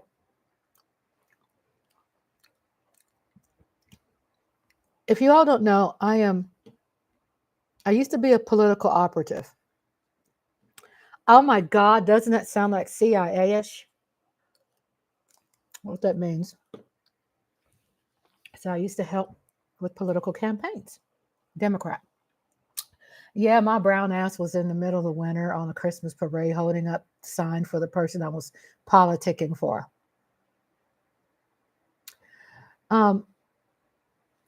But we do know that this is plagued by controversy. I mean, we are very aware that it's getting worse every election. You hear people say, well, you know, you gotta, by the skin of your teeth, you must vote. And what people are not really hearing, or probably don't understand, is that the reason why we say that this is like no election ever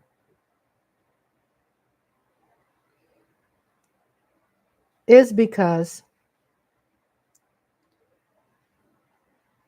it's true.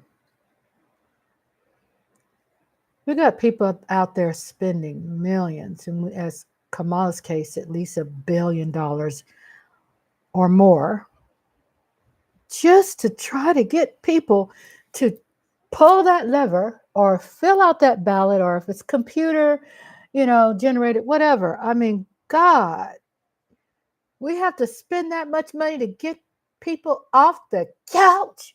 And even there are people who still didn't get off the couch. Damn. There were still independent voters who claim they still didn't make up their mind because of an economy and a president president really, in some forms, really doesn't have full control of how the economy works, that it's the person who makes the goods. I say things in simpler terms because I like talking in simpler terms, right? Sometimes saying certain things just kind of throws people off. And I don't want to be having people to feel they're disenfranchised or lose me in the conversation. So there is laws, you can Google that's put in place where our laws, but how the system works when it comes to our goods, hardware, toiletries, beauty aids, food, that it's the company, Wall Street, those factors that play a very strong part in having control of how the economy goes up and how the economy goes down. But Trump was able to tap into those people who wanted to have a better word than using, well, I didn't want to vote for that black woman. So instead of saying that, y'all use economy, okay?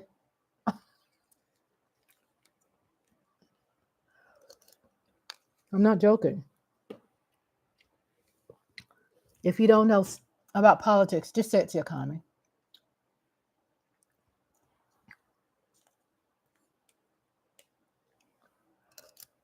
That's because you're out there spending your money. Just because people are out there. Are you mad the economy is not in your favor because you decide to get a car loan and the interest is quadruple? You mad at the president? You mad because the beauty shop, the barbershop raised their price to $25 a haircut because you think it's the economy? When it's really that maybe shipping went up, it had nothing to do with president. Maybe because the cost of goods went up. Maybe the person who's doing your hair, their bills went up. So guess what? They got to add $5.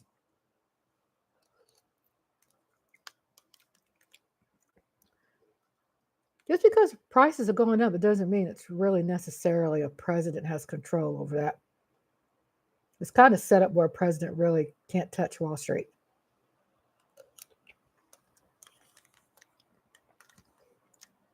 The NAS. That place when you get up early in the effing morning and they're ringing that frucking bell. I said frucking. I didn't say the other word. I've been working on my cuss words. That bell. Ding! That measures.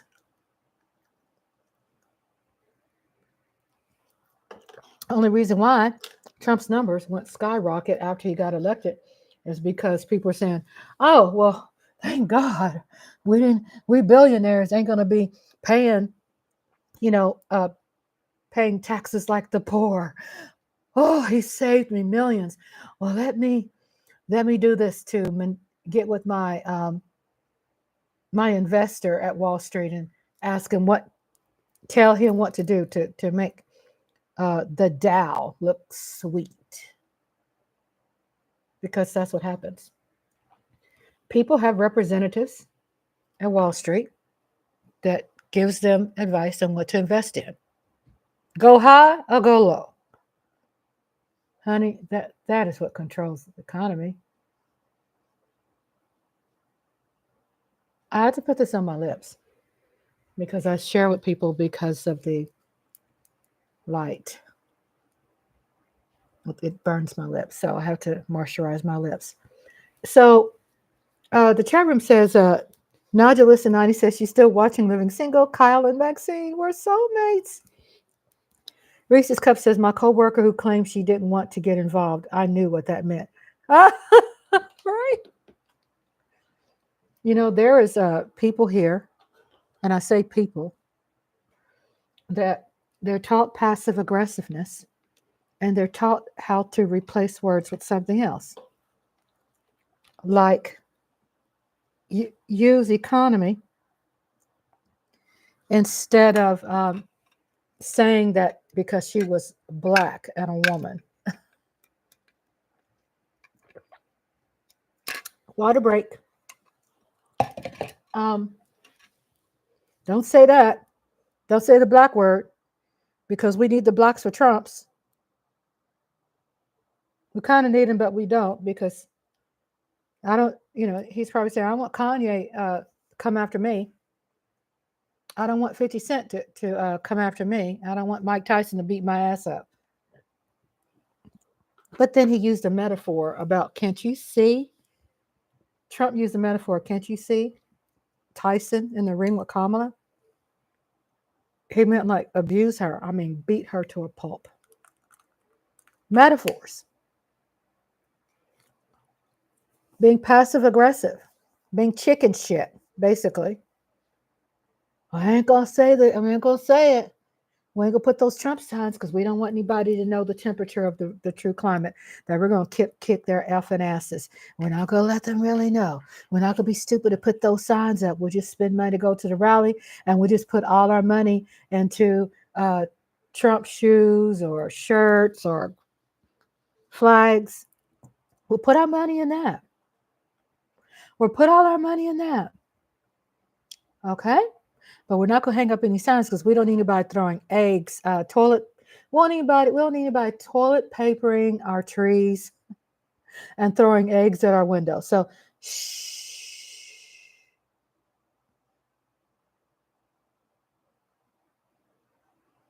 It really got me feeling insecure. And doesn't happen a lot. Conspiracy, whatever y'all want to call it. It's a free country so far.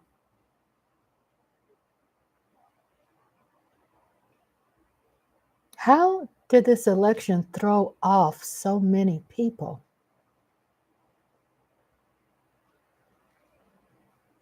How?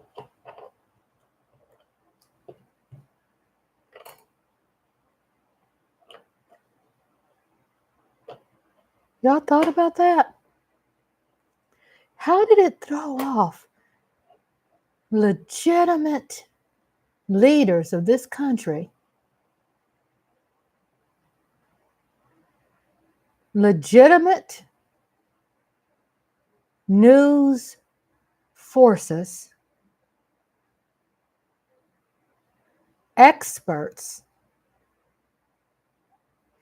How did this election throw so many people off, including me?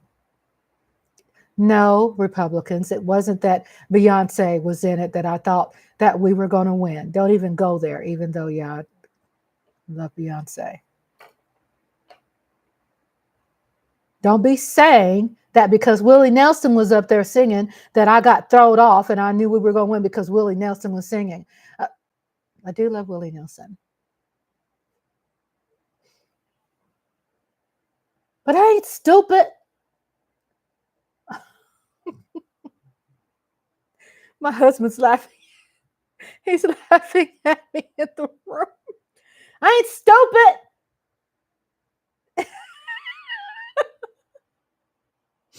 He's like, oh, my wife is in the zone. But a lot of people were. A lot of people were stupid. A lot of people claim to be intelligent, and they got some other issues going on in their pea-picking brains. They got some other issues that they can see clearly because the rain has gone. They're still raining on their asses now. Because if you think right now you're feeling it, that you're feeling yourselves because your person won the election, look, not everybody that won something means that they're great people, that is for the good, of the country, and it doesn't mean that they are holy and they're Jesus. It doesn't. It doesn't mean it. It doesn't mean it. It doesn't mean that. So don't get that shit twisted. There's a devil has won many times. Okay. So this is what I'm sharing with you. What I am doing. Um, the presidential election has been plagued by controversy from the get-go, and allegations of voter suppression and rigged polling booths, which we've learned that that the facts are that many of these mail boxes of ballots were burned. They were burned. And suspicious campaign donations have raised more than a few eyebrows. But amidst of all the chaos, one thing is certain is that the stakes are even higher than ever before. And the next leader of the free world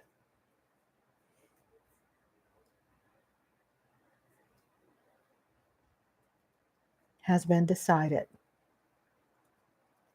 Are you on edge? I am. I'm on edge. So Reese's Cup says, honestly, he says everything and anything. And I do believe all those votes weren't real. Exactly. And I'm not on a conspiracy wagon, but it's very odd. And truthfully, no one will have peace with this outcome. No. And I mean, it's true. Because what's going to happen after Trump has already done his damage, they're going to let us know what the alpha happened because they're going to finally figure it out. I think they know. They probably don't want to say a whole bunch right now because they want to keep the country at ease. We don't want to create any chaos in the country. We want to keep everybody calm. Calm down. That's what my grandson tells me. Grandma, calm down. Calm. Like on Jaws. Remember the mayor on Jaws? Yeah, metaphors are movies too. I love movies. Remember that mayor was going around lying and telling everybody there was no sharks? Shut up. You're going to F up the economy here. Shh, don't tell anybody that these two kids got killed. That's what they said on Jaws, right? Gives you an example. But what we're saying, um,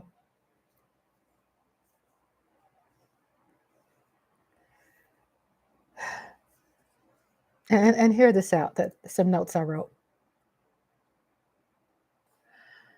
As I delve deeper into the heart of this election controversy, why I've been covering it every night. That's why they call Demand Week.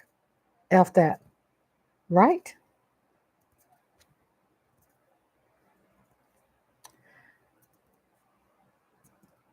As I delve deeper into the heart of the election controversy, I have been able to uncover some disturbing patterns. And it appears that certain the candidates have been also receiving some disproportionate amounts of funding from shadowy donors. And that some of these donations may be linked to foreign powers. And if that's not enough, there are whispers of concerted effort to spread misinformation and sway public opinion by also paying people to vote. Haven't caught them yet. At least it hasn't been made public. But what's even more alarming is the sheer scale of the operation. That from what my opinion and what I've read and what I've seen has revealed that multiple candidates are involved. We know them pretty much, who they are. And that the flow of dirty money is coming from some very unexpected and expected places. With the election just behind us, we are still living a nightmare and trying to turn this from being so nightmarish.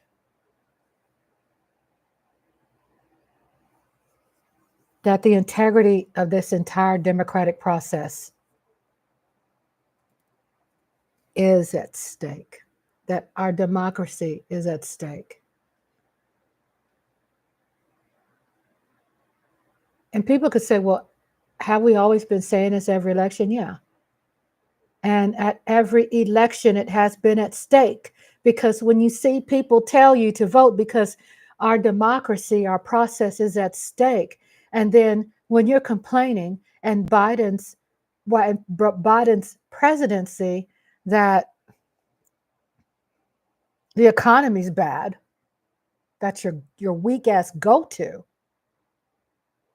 then have you ever thought about that when we told you before the election to vote for Biden, that it was at stake then, but you still, that you still ignored what Biden had progressively done right. You ignore that and still pass on the lies and credit, Biden's credit to Trump. Did you know when Trump was president at first, did you know that he won, that the economy and that employment was great because of Obama? That people loved the idea and said that Trump is keeping it real because, oh, he's stealing someone else's work and making it his own. So today they say, oh, he's keeping it real because you're a thief. That we have a society that worships ratchetness, that we have a society that loves filth, that glamorizes filth. So that's what you voted in.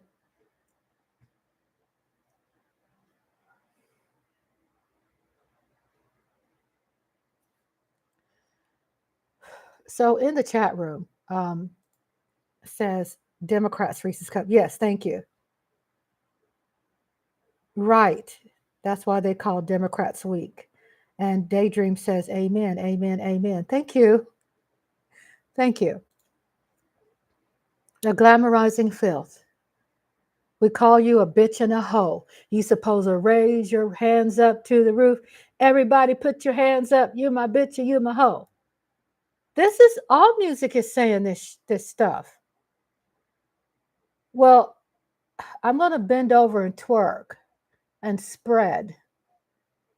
But y'all didn't y'all don't know that's African? No, heifer, that ain't African with what you're doing. That has nothing to do with Africa. You don't even know what it means, and you're doing some ratchet shit to come with that. Who toots it up like that? Oh, I'm sorry. Dogs in heat? No, that's not African culture. People rock in Africa thinking they're doing African culture because that is also their go-to. But it's not. Because Africans have a meaning behind why we move the way we move. And Reese's Cup says, and it's no amount of prayer in schools that's going to fix ignorance. Citizens do not know their own government. And what's going to happen, true, Reese's, and what's going to happen, people are going to take their kids out of a public system for whatever ratchetness will be going there. They're going to take their kids out and they're going to teach them at home. And they're going to have to regroup. We're going to have to regroup. Did our grandparents make it? Yeah. Did our great-grandparents make it? Yeah. Did some didn't make it? Yeah.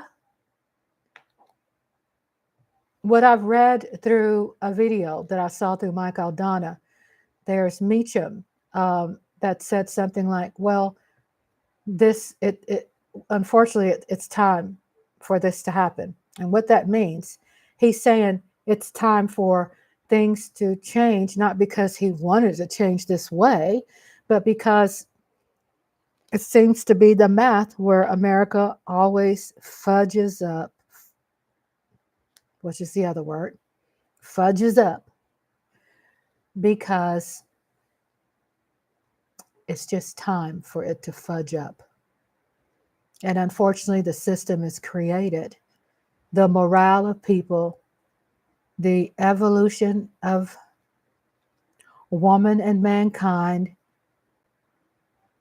shit happens where we have to fall flat to climb with greater hearts.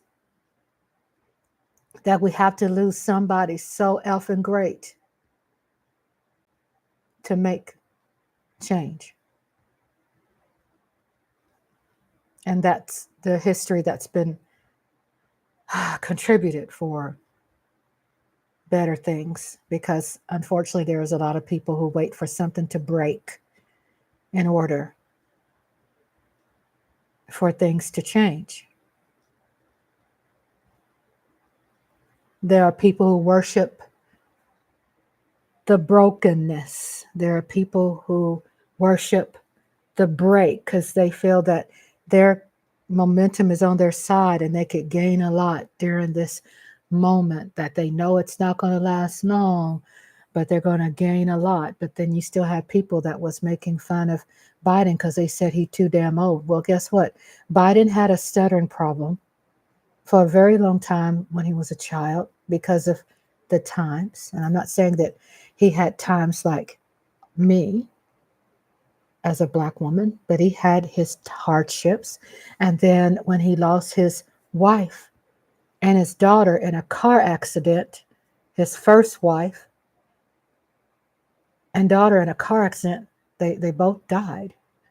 And he stuttered came. Guess what? The body breaks down when you go through catastrophes such as that, when you go through losses and grieving and assault and pain and abuse and neglect and loss and pain and grief. And I'll keep saying that again. And he just lost his son to cancer not long ago, a couple years back, 4-6 years ago. Reese's Cup says traumatic things can change you for sure. Is he old? Yeah. Do we love our old people? I do. What happened to when people are old? You got that knowledge and you bring that seasoned knowledge, and we need that seasoned knowledge today. What happened to that? Biden came in as a change agent to heal us from a catastrophe when Trump lost the first time. Then you bring that mother blanker back up in here, up and back in my life again, because you felt he was keeping it real, because you feel you ain't making enough money, that drug sales went down. What's going on with you? Because you feel that he said some things that he's keeping it real because he's shutting down Black people who are educated, because he's shutting down Black women who want control of their bodies, and you're keeping it real because you think the Black woman should shut the fuck up, and you think white women should shut the fuck up, and Latino women should shut the fuck up, and Jewish women should shut the fuck up and sit down and put a muzzle on your face, because guess what? We men supposed to be running this country because our forefathers were men and they're the ones who signed the Declaration of Independence. Really, you dumbasses. Really, really, really, really, really, really. Fudge off. Anybody knows about Biden's history, and I don't know everything about it, but I've learned a lot through my many, many years. The man is a great part of the Kennedys as far as thinking and learning how to do things for people who are underserved, who are disenfranchised, who are deliberately gentrified and deliberately pushed into certain places. He did come up with things to help bring hope and pull up the middle class. So guess what? Everybody can afford their dream car and a house. Biden was a part of those times where all those people were, unfortunately now, assassinated. He was alive and a part of that, part of knowing Dr. Martin Luther King Jr. He knew JFK. He knew Bobby Kennedy. He knew Medgar Evers. He knew all the people today who just look at this as, oh, it's not my reality. It's history class. But what you're going through today is repeated from what happened historically, and it's made into a reality again. It's why I'm Black and I feel it and I'm emotional because my people went through it, because in my skin, I went through it as a Black woman, that I was almost raped by a white cop. More and more seem to be coming out, doesn't it? When I worked at Long John Silver's as a teenager, there's this redhead cop would come by and see me, and I worked 2 jobs as a teenager. I was in junior high, and I had 2 jobs, and I worked at a gas station at night, and during the day, I worked at Long John Silver's. And I was so naive, I didn't know, and I thought, well, all cops are good, and he would always come in every night I worked my shift with a dog, police dog, and himself. And I didn't know. I mean, I was like, oh, he's here to protect me, because I worked here at night by myself and he was there to protect me, right? So,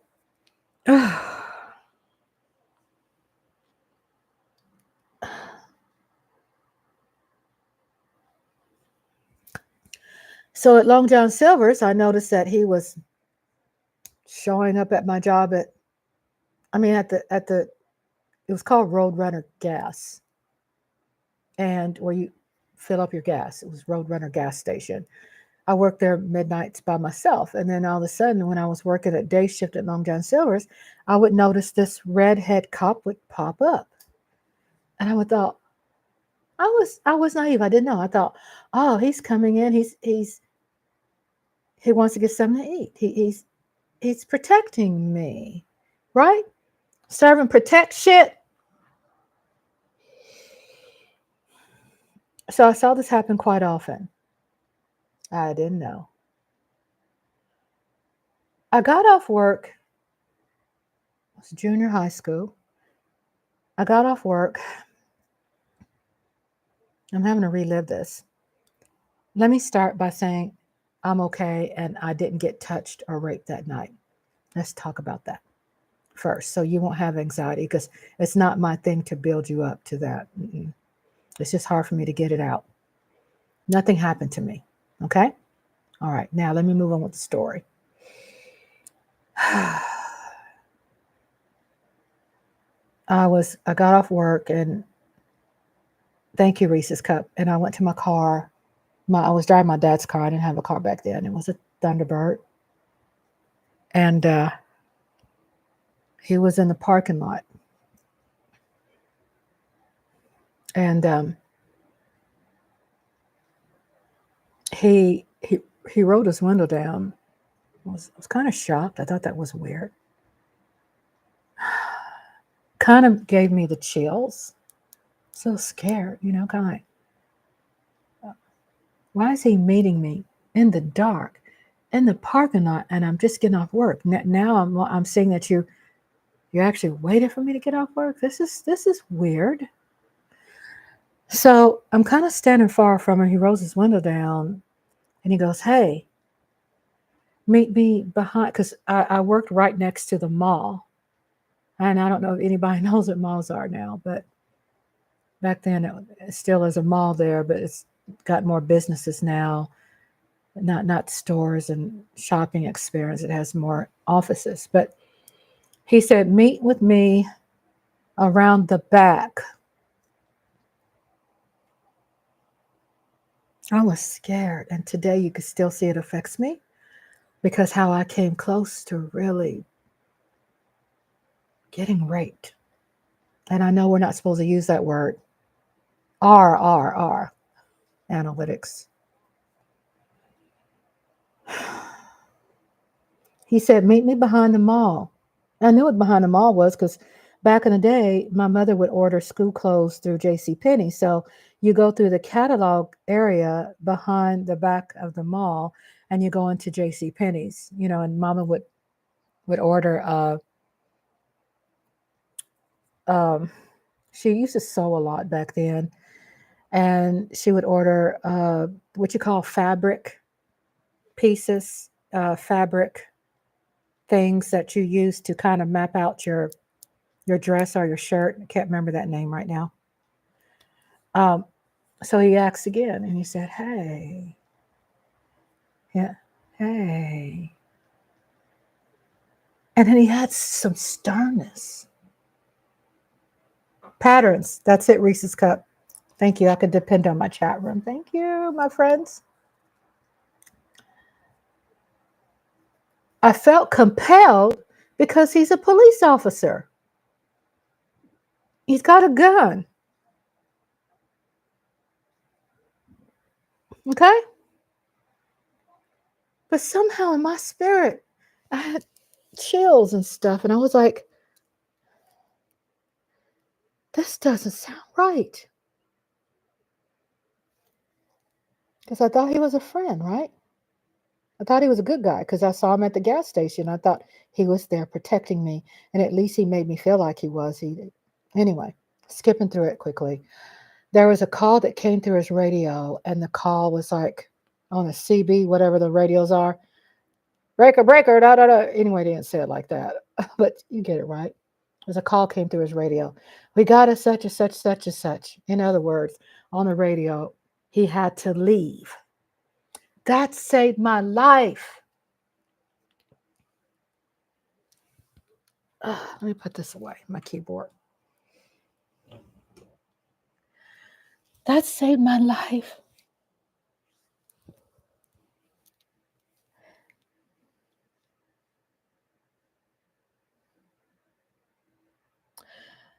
So my dad, when I got home one night, my dad calls me on the phone. I go home, my dad called, said, Rhonda, I got to talk to you. And I go, okay. He says, because there was good moments with the parenting of my parents. There was good moments. And he said, Rhonda, the owner of the store called and said for me to check your pockets to see if you have any cash in your pockets. And I'm like, you know what I'm saying? Like that. Like, my dad said, Rhonda, I want you to quit your job. Quit that job.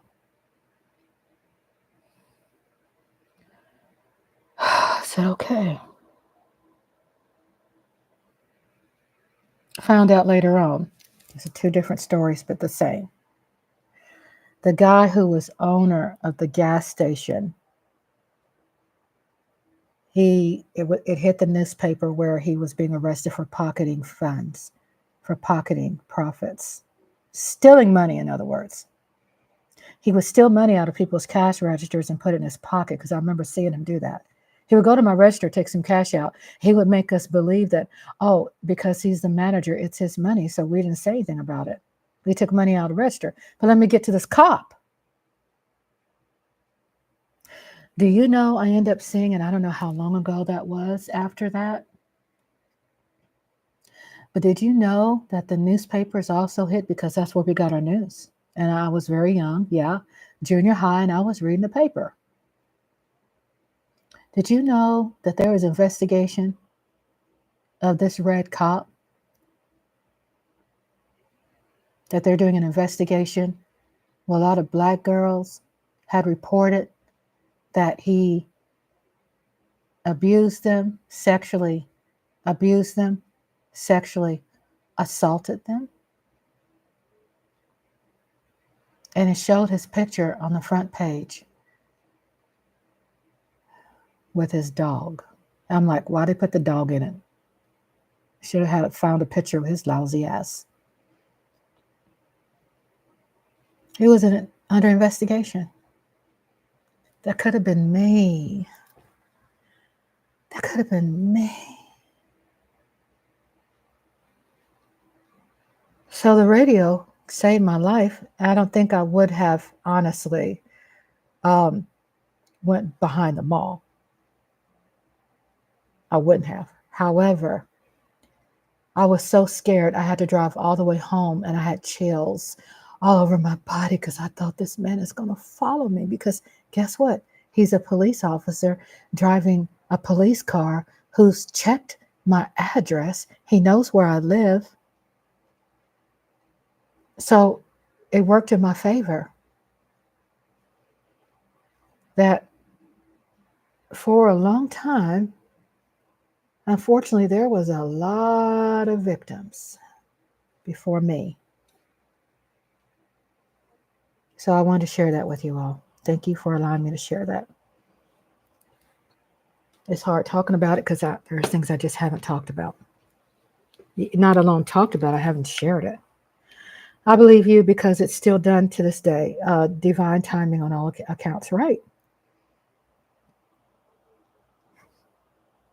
I was put in a position where I was saved because the call came in that made him leave. Because for me, I was feeling guilt and pressure and threatened because this is an officer with a gun. Could he had eventually pointed a gun at me and said, get behind the mall, right? Even if I was strong and I would say, well, I'm getting in the car, I'm not going to, I'm going home. He could have forced me. So that's that. I want to continue reading about the integrity of the entire democratic process is at stake. And the reason why I mention that too is because you have people that have wearing badges that are not good officers. I'm not saying all are bad because I have family. I have a lot of family who are police officers. And my aunt retired as the first lieutenant Black woman of her department. She retired as a lieutenant.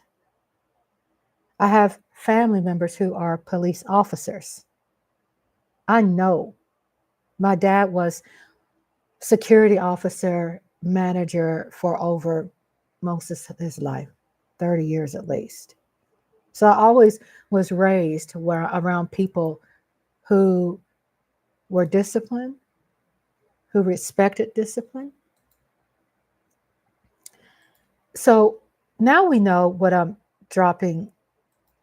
digging a deep dive, that our policing system is going to change too. Because he lied about Black Lives Matter, said defund, but then he did really stretch the truth. Because we had a lot of politicians who on the mic was actually putting out there that no, Black Lives Matter. They put out a formal thing. No, they took defund and ran with it. But no, we weren't trying to defund the police, even though there is George Floyd Policing Act that still hasn't been passed because Republicans keep knocking it down. Because you got people who are Democrat and Republican who are saying, we don't have no money to pay for that. Oh, you don't? Okay. Why don't you reword that, you passive aggressive mother humpers, and say you got money to pay for that. You got money for a 5-cent tax increase, a 1-cent tax increase. You just don't want that to happen. You don't want policing to be corrected, and you want them to still police unfairly.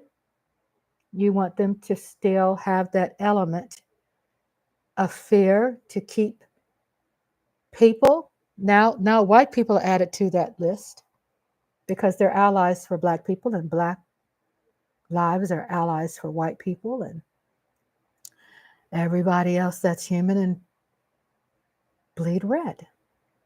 If you're not for them, for Republicans, for MAGA, you are against them.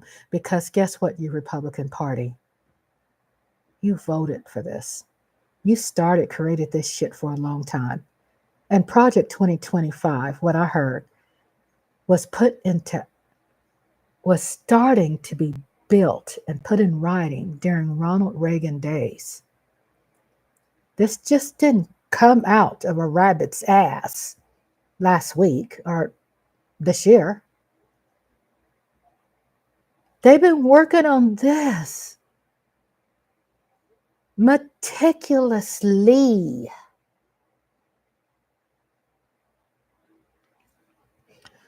That includes providing a police force in Project 2025 that falls under the direction of Trump. An aggressive police force that will be given permission to trust their instincts and use all means necessary. That police will not be prosecuted for bad behavior, obvious bad behavior. Do we have to lay low for the next 4 years or for the rest of our lives? Yeah, start doing that. Not because you're a coward or that you're scared, but because you must build quietly. Even though we know that our Gen Z is going to come out and protest any moment now. Be careful, please.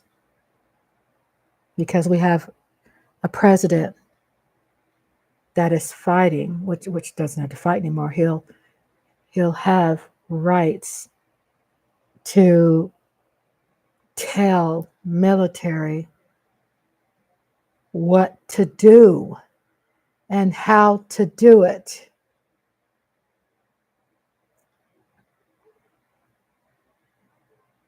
And he has stacked the courts with Republicans. So when your ass gets arrested and you go through his so-called system, then the judge is going to be doing things that Trump wants. And like Reese's Cup said, no protesting allowed. That's true. He said it, but you know it's going to happen because our good old United States of America still believes in our freedom of a voice, to protest, and it's going to happen. And just like historically, the truth is that many people lost their lives, but then the process took place for change. And Reese's Cup said that's why they needed him in there.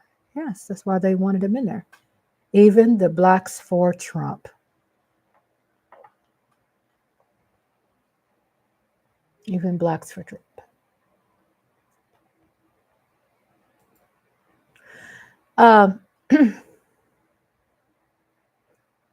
When I'm sharing with you that I've discovered this web of deceit that goes all the way to the top and it's about to blow the lid off the entire country. It turns out that there are candidates that have been involved in massive cover-ups. We've been investigating that for quite some time. We had the January 6 hearings, hiding documents and deleting records in an attempt to conceal their true intentions. Yeah, them shredders are hot. The implications are staggering, and my allegations, if they're true, it could mean that the entire election has been rigged because it was too quiet.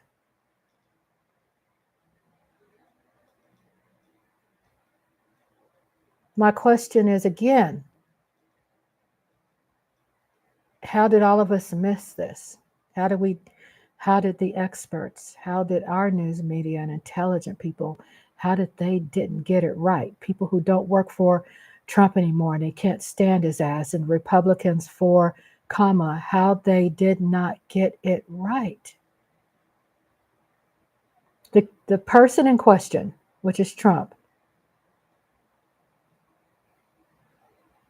has created a whole landscape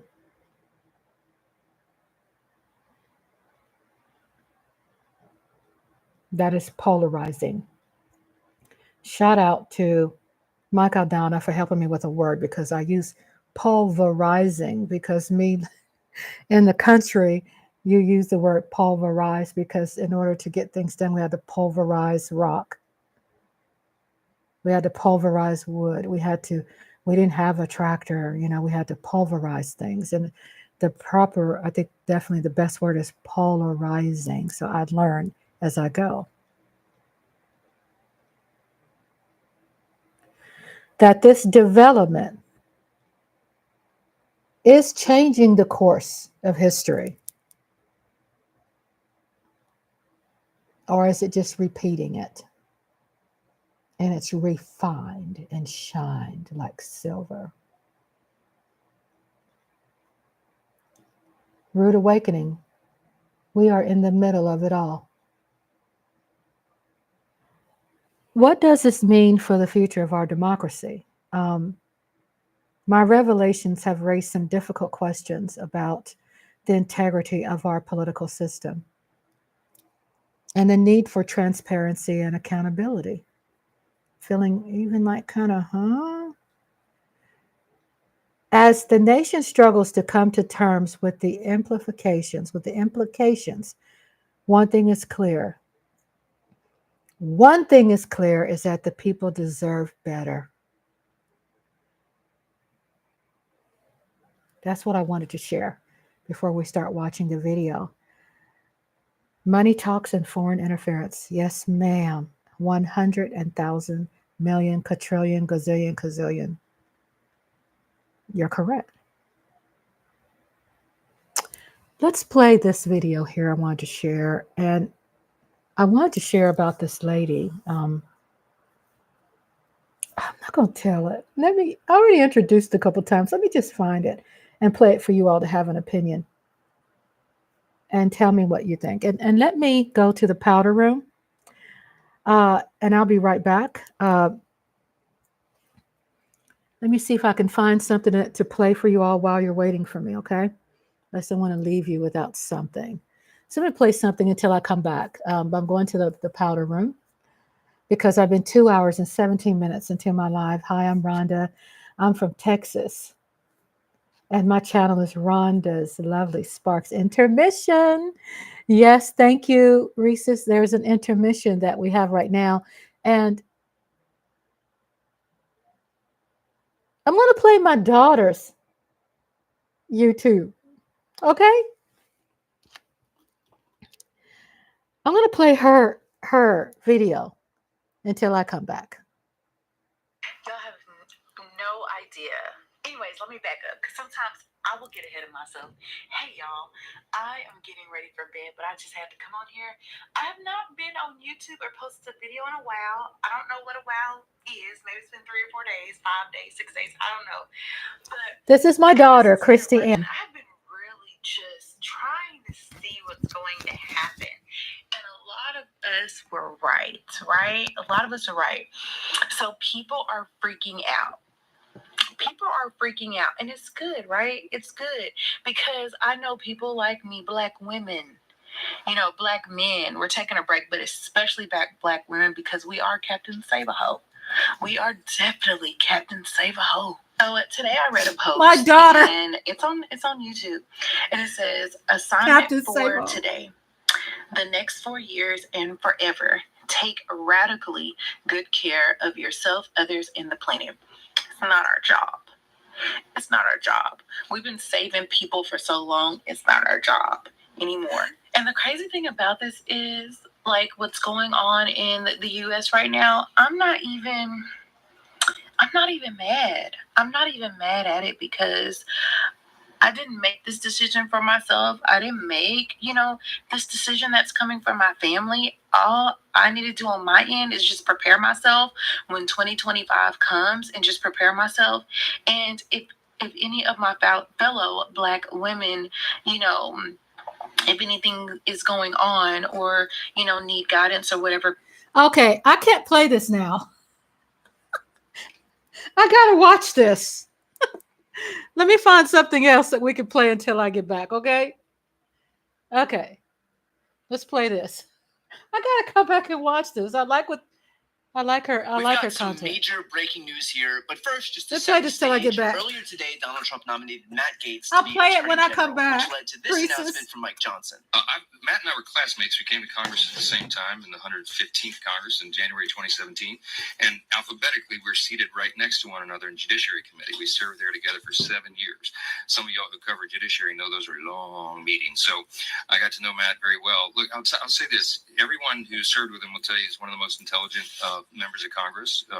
He's an accomplished attorney. He's very concerned about the lawfare that has been occurring in the Department of Justice under the Biden administration, and the fact that the American people have lost their faith in our institutions of justice because of everything that he's seen. He's a reformer in his mind and heart, and I think that he'll bring a lot to the table on that. I think out of deference to us, he issued his resignation letter effective immediately of Congress. That caught us by surprise a little bit, but I asked him what the reasoning was, and he said, well, you can't have too many absences. So under Florida state law, there's about an 8-week period to select and fill a vacant seat. And so by doing so today, that allows me, I've already placed a call to Governor DeSantis in Florida and said, let's start the clock. He's in Italy at the moment, and so we're going to talk first thing in the morning about this. And if we start the clock now, if you do the math, we may be able to fill that seat as early as January 3rd when we take the new oath of office for the new Congress. So Matt would have done us a great service by making that decision as he did on the fly. And so we're grateful for that. So we move forward. Look, I'll say this about, and people have asked me all day long, President Trump is poaching all of your talent. Yes, but we have an embarrassment of riches here. The Republican conference is full of talented people who are extraordinary leaders and have great expertise, and everyone in this Congress, in this conference, could serve in a leadership position. That Gaetz had already resigned from Congress, which obviously led to a lot of speculation. Was he just that bullish on the prospects of confirmation? Because let's face it, he's not the most popular guy in the Senate. Already a number of Republican senators expressed, let's say, chilliness to the prospect of him becoming the next Attorney General. But then it became clear exactly why he resigned. And it wasn't because he was just that certain that he would get confirmed by the Senate. This was reported by Punchbowl News. Quote, Representative Matt Gaetz' resignation from Congress came 2 days before the House Ethics Committee was set to vote on releasing a highly damaging report outlining its investigation into the Republican, according to multiple sources familiar with the probe. The committee planned to vote Friday on releasing the report. Ethics loses its jurisdiction over Gaetz when he leaves Congress. The secretive panel has been investigating Gaetz on and off since 2021. President-elect Donald Trump announced that he would nominate Gaetz to be Attorney General Wednesday. In other words, Gaetz knew that he was about to be skewered by a devastating report by the House Ethics Committee, a committee that was, by the way, controlled by Republicans, his own party. And so in order to get out ahead of that, he used the pretense of an AG nomination to resign so that he wouldn't face the humiliation of the ethics report. And what's worse, Trump was in on it, clearly. Let's not pretend that Trump didn't know this. I don't believe for a single second that they didn't have a heads up here. Meaning Trump used the Attorney General of the United States of America spot as a vehicle to get Matt Gaetz out of legal trouble. Like, I just need to reiterate that for a second. Gaetz is about to be the subject of a damning expose that was regarding his illegal behavior. And in order to distract from that and give him an out, Trump offered him the role of the top law enforcement official in the United States of America?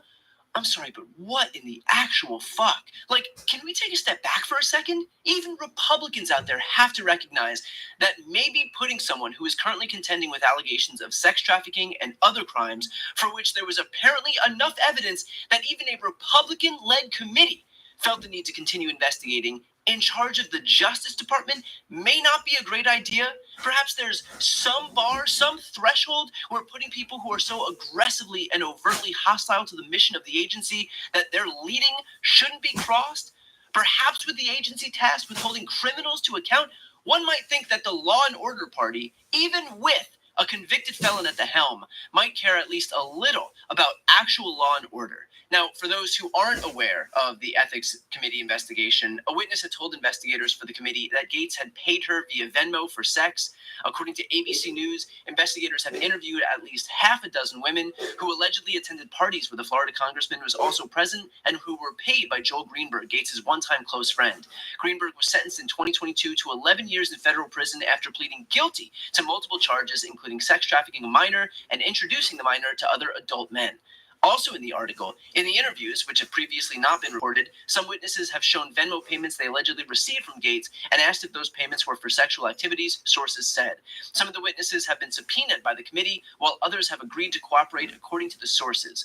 And of course, with characteristic defiance, Gates had responded to this news by posting, "The House Ethics Committee had closed 4 probes into me, which emerged from lies intended solely to smear me. Instead of working with me to ban congressional stock trading, the Ethics Committee is now opening new frivolous investigations. They are doing this to avoid the obvious fact that every investigation into me ends the same way, my exoneration. This is Soviet. Kevin McCarthy showed them the man, and they are now trying to find the crime. I work for Northwest Floridians who won't be swayed by this nonsense, and McCarthy and his goons know it."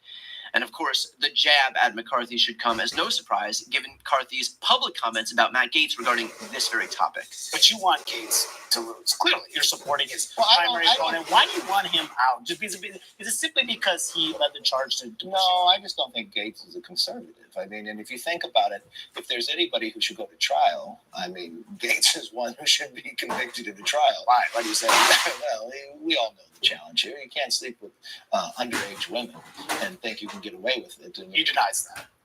well, the women don't, and so there's people in jail because of it. And I think that's a place that people should have a court. I just don't think that as an individual should be represented in Congress. You made a lot of concessions in the negotiation. No, I didn't. Okay, is that Let's get to the bottom of it. Right? That is such a misnomer in life. Let me give you the truth about that now. And I'll give you the truth why I'm not speaker. It's because one person, a member of Congress, wanted me to stop an ethics complaint because he slept with a 17-year-old. An ethics complaint that started before I ever became speaker, and that's illegal, and I'm not going to get in the middle. Did he do it or not? I don't know. But ethics is looking at it. There's other people in jail because of it. And he wanted me to influence it. In fact, it wasn't just Kevin McCarthy. Here's another Republican calling out Gates publicly. The House is a rough and rowdy place, but Mike Johnson is going to be just fine.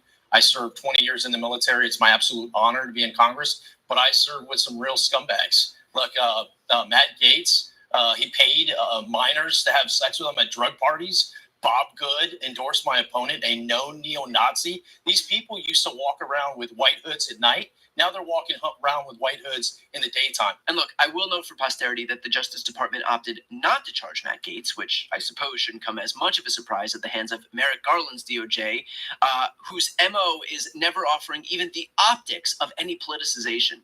But the fact that a Republican-led House committee pursued this topic anyway is perhaps a testament to how damning it is.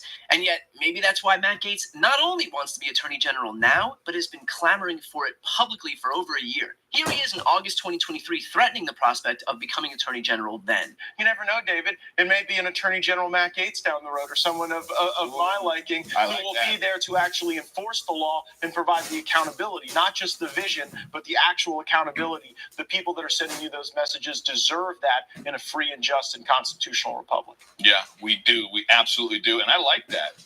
Attorney General Matt Gaetz. Are you kidding me? Man. The world is not ready, probably. Certainly Senate confirmation wouldn't be. But, we're getting there. A boy can dream. Not unlike Trump, Gaetz probably recognizes that the easiest way to avoid being held accountable by the government is to run it.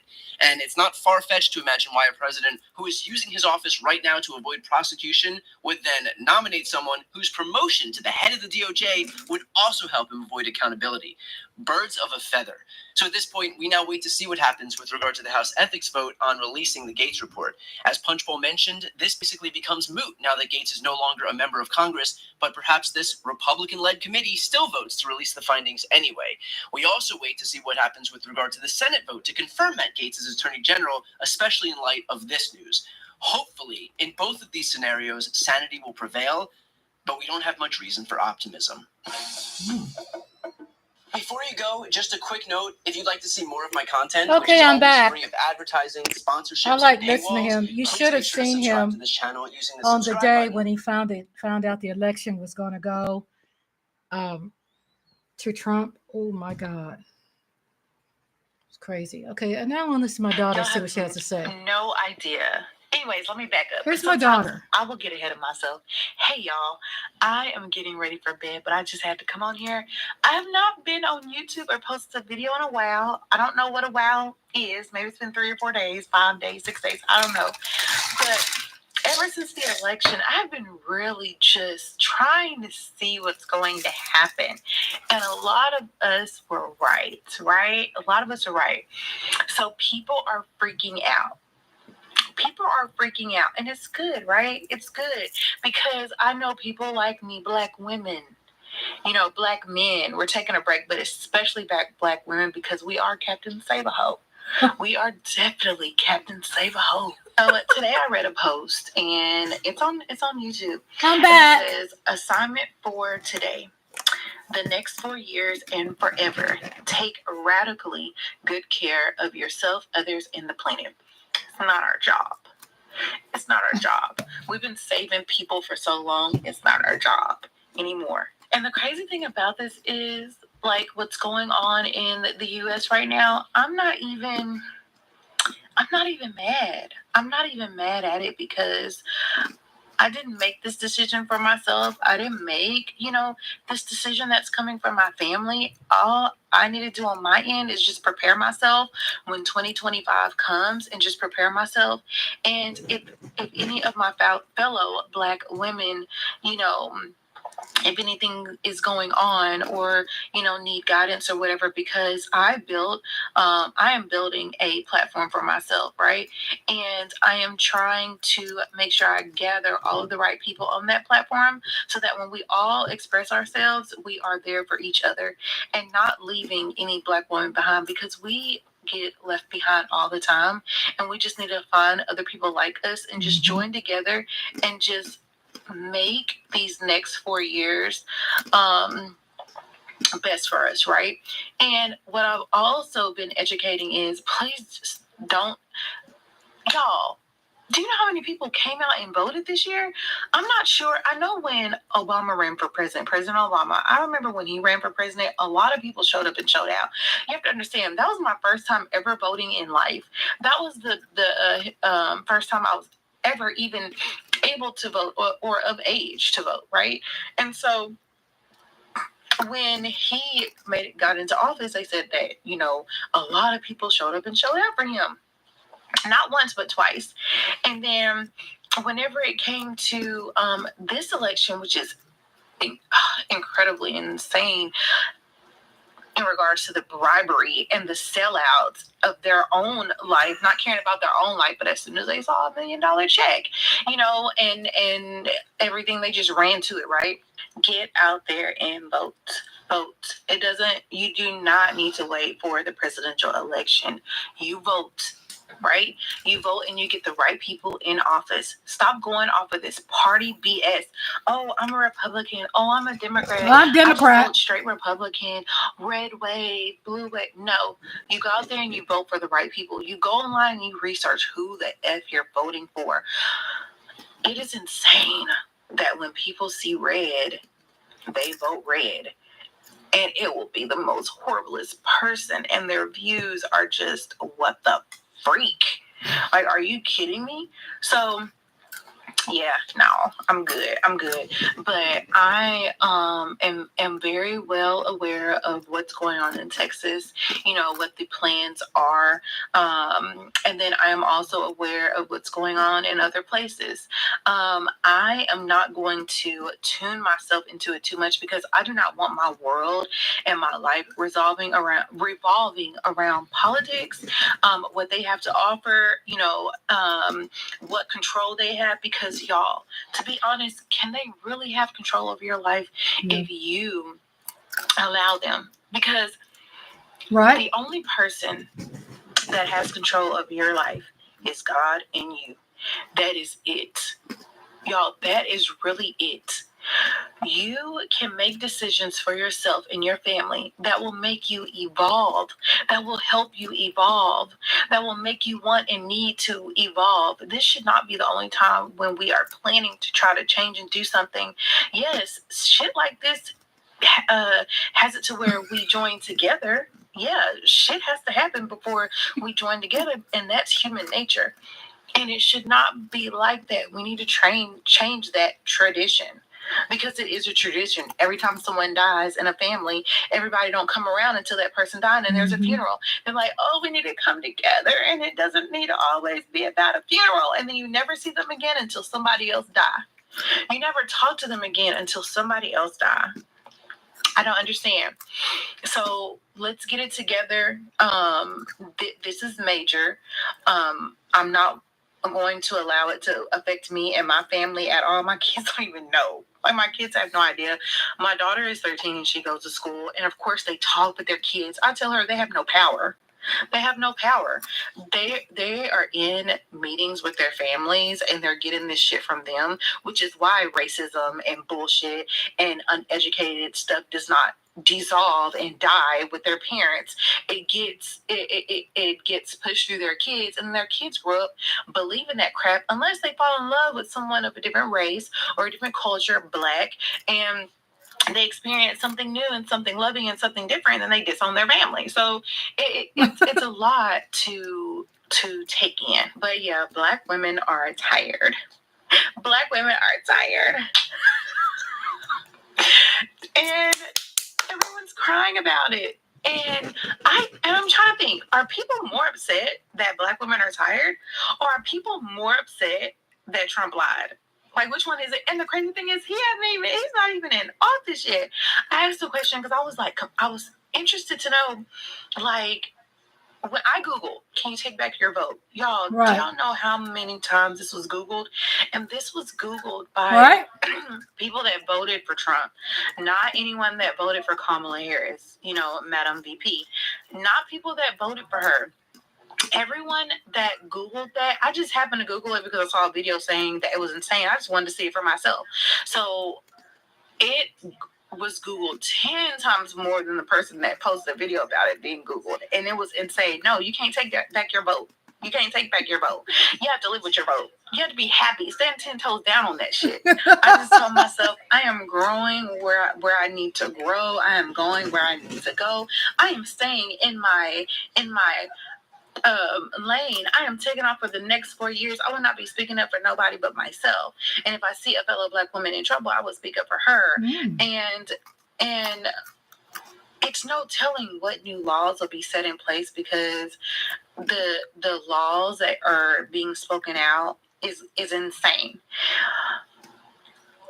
Trump made a video, and y'all can Google it because I don't want none of that stuff on my platform. But Trump made a video in regards to colleges discriminating against race, which I'm not sure.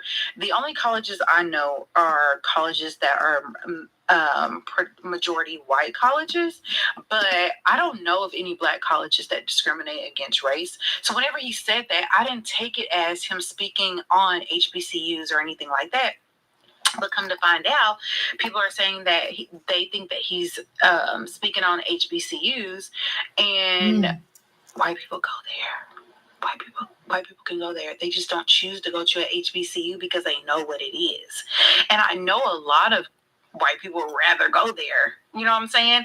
And their family look down on them because, they instill this stuff in their head when they may become the most educated, there. Going there will make this a better place. There shouldn't even be. I love the fact that there are HBCUs because I wish I could have went to one. And the crazy thing is, it's never too late.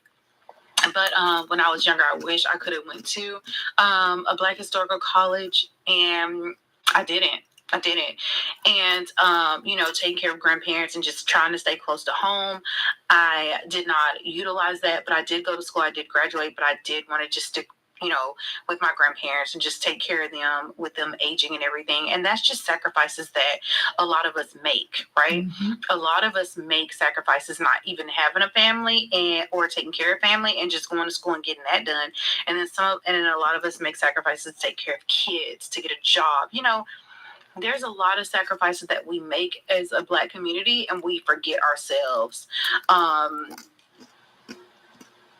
that happens a lot. And I don't think he was talking about Black historical colleges, but people are saying, oh, well, Trump is trying to get reparations for, white people, yeah. He's talking about HBCUs. And I'm just like, I don't know. We're going to see.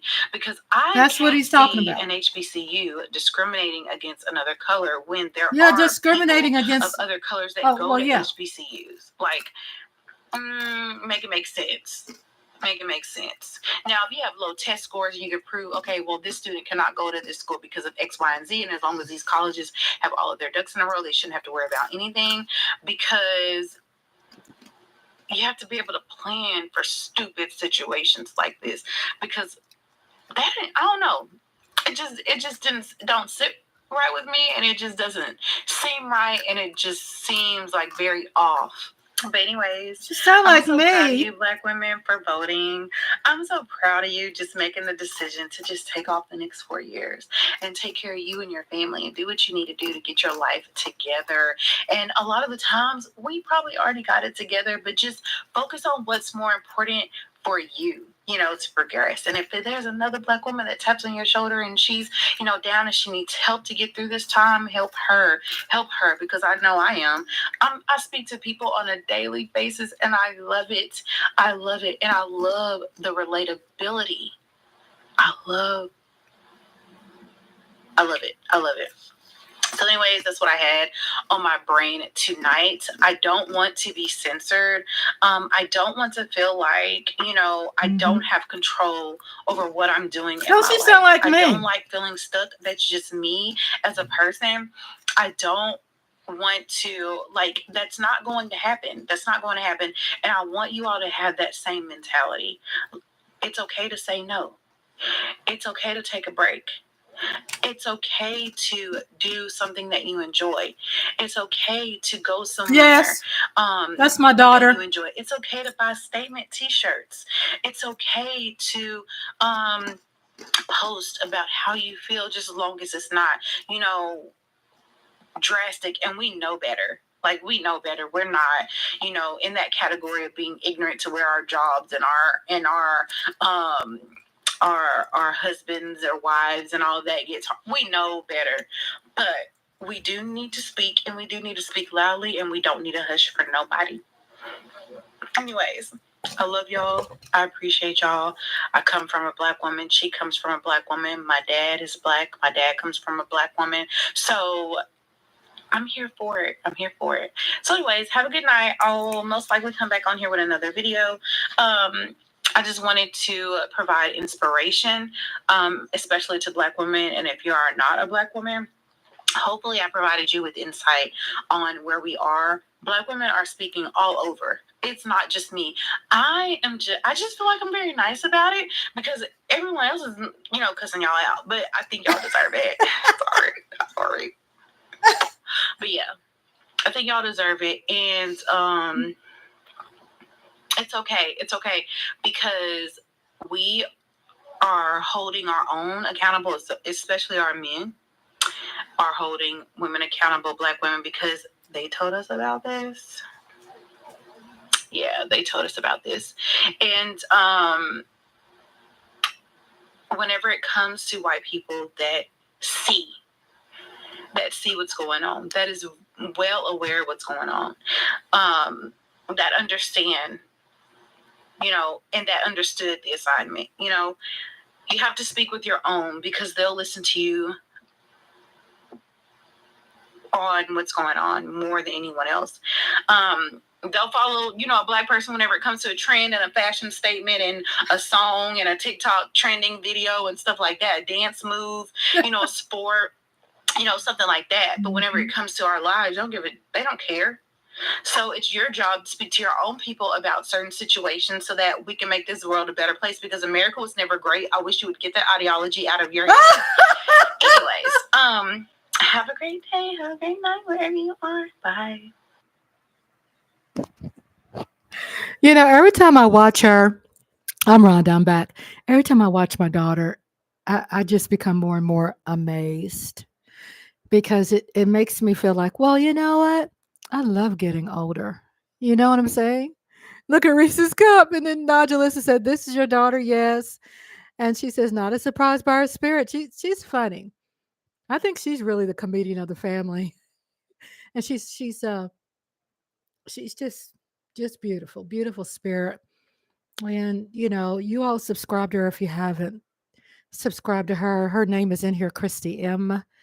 Um, Christy. She's just an amazing spirit. I'm going to find her link and post it because I want to. You know, that's how we moms do. We promote our kids, right? She's a grown ass woman. I know you're grown, but you know, we're just proud of them. When you see them do great things like this. You definitely want to, you know, nurture it. You know what I'm saying? And applaud them because they're, you know, you can see, wow, you're doing the right thing. So this is my daughter's website. That is probably her YouTube page. So you can just go into her. Let me go to her page. That was the video, but here's her. Here's our YouTube channel.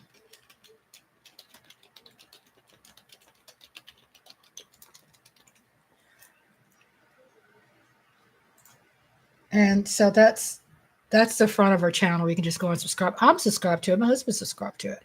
And a lot of people. And she's been working so hard getting this channel going. She's up to 186 people. She's just growing. She was beautiful when she had 1 subscriber. She's beautiful when she has 50, 100, 1,000. Standing ovation to my daughter. I'm very proud of her. Channel Unconcealed with Christy. It's pretty cool. And then I want to get into another one I've been wanting to play for a couple of days, and I want to play that video.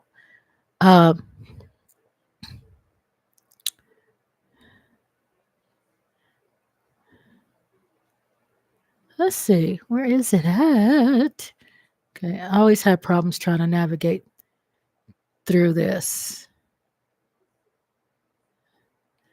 And it's a really fascinating video that enlightens me. Let's see if I can go to history. Let's say go home. Go here. Okay, history.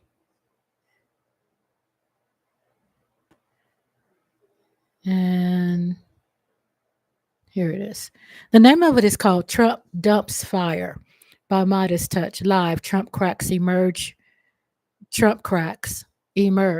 after election quickly. Reese's Cup did standing ovation. Thank you so much. Thank you for the standing ovation to my daughter, Christy M., the sweet daughter. And I want to play this too. I'm excited. Things like Wi-Fi, build it. At the top of the This show, girl goes crazy. She's canceled by her family. Oh, who she voted for? Our veterans, you may not know this about me and my brothers, but our Grandpa Murray, who's no longer with us, he flew 32 separate missions during World War II, won a Purple Heart. You see the list of his missions right there. It's why we have our mission to protect, preserve, and defend our democracy here, and it's why our work, your work, is needed more than ever right now. So let's get into it. A lot of people right now are Googling, can I take my vote back? Project 2025. Are mass deportations really going to happen? Things to buy before tariffs, as we told you. Elon Musk was saying we, the people, will be suffering hardship, while they, the billionaires and oligarchs, have already doubled and tripled their wealth, especially all of those private prisons like Geo and others who are making tons of money right now at the speculation of mass deportations. Look, We're on the front lines here, not just of the making money off of that, but on truly fighting back and moving forward. I want to share with you, this video has gone viral. Brett, you did a video about it early in the day. I could probably share with everybody, I would say, thousands of videos that I'm now seeing all over like this, but I think this one is fairly symbolic of the types of videos we're seeing, where individuals who voted basically for Trump and against their family members are now in the find out stage. Here, let's play this video. I'm not crying happy tears. I'm not going to be apologetic for being excited, because if it was the other way around, all of the Kamala supporters would celebrate. I want to say that first. I'm very relieved because I voted what I believe in, and I felt heavy on my heart that it's the right thing. So knowing that it was the decision the American people made, I'm relieved and I'm very happy. Very, very happy, okay? It's the very first day of finding out the election results. All of us are happy. I'm very happy. But I'm not going to continue to post about it. But I'm also not going to be sorry about it.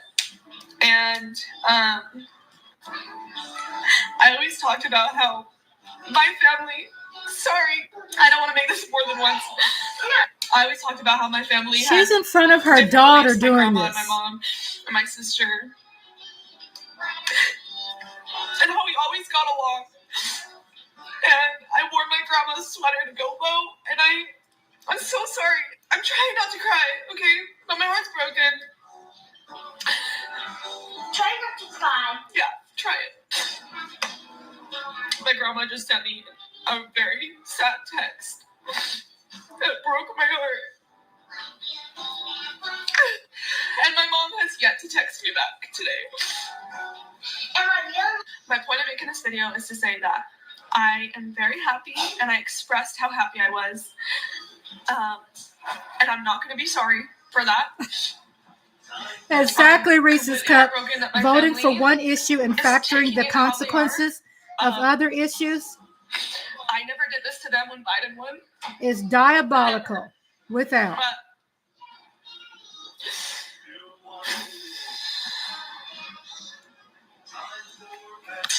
I am done with political posts.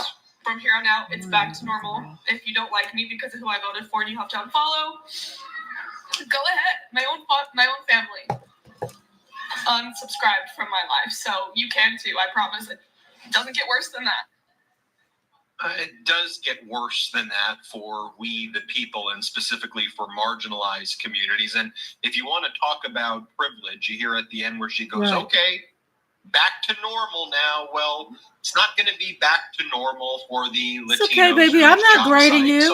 I make typos all the time. Deportation exercises take place, and nor is it going to be back to normal for literally tens of millions of Americans who the Trump administration is going to target. And then, whereas President Biden tried to uplift. Brett, Jordy.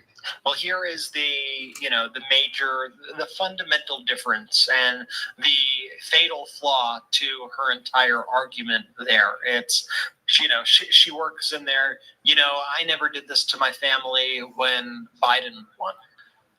When you have an election and you have two different sides of an election, and one side results in stripping away the rights of certain people and the other does not, these are not two equal things. And I think that is one of the big things, and one of the things that upsets me so much about this election is that if Vice President Kamala Harris won this election, there's nobody in this country who should be worried that they are under attack. There's nobody in this country who should be worried about their personal freedoms, about their future, about where they stand in this country. But with Donald Trump, there are a whole bunch of people who now have to be extremely worried and have the right to be worried and should be worried about what is going to happen in the future. And so when you see those tears, imagine how the folks on the receiving end of Donald Trump's policies feel right now in the wake of this election, with the gravity of what we see. And we're already starting to see, by the way, as Trump assembles his cabinet and the people who are going to surround him, who are going to be running the show here. Oh, thank you, Daydream. Why everybody's fears. I love your daughter. Thank you. As each day passes here. So it's just such a false dichotomy that she is presenting right there. Jordy, how are you doing? What's your take? Yeah, I mean, like you look at that and it's absurd, right? It's just totally shameless what that person's saying up there on screen. It's like, check your privilege at the door. I'm just gonna go back to posting my regular stuff. Sorry if you're mad about who I voted for. It's like, hey, to Ben's point exactly, there are marginalized communities out there right now that can't go to, day as usual, who now have to live with the consequences of the person that's gonna be in charge.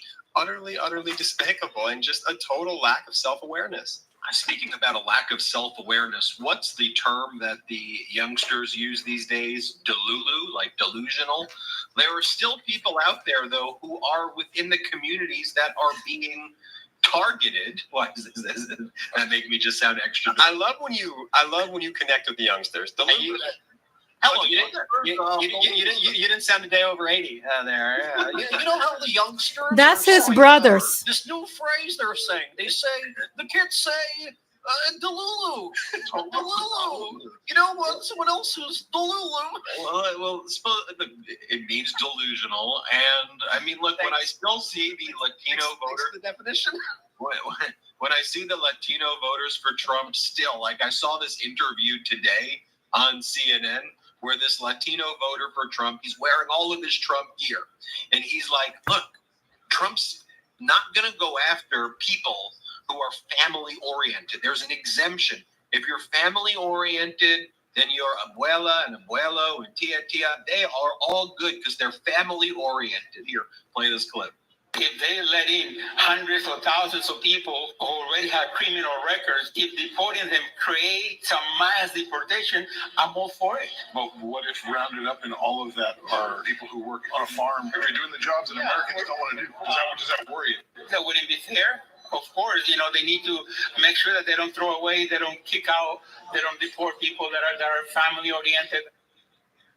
They're not going to study everybody's case meticulously and pick out what's fair and not fair. Doesn't have papers.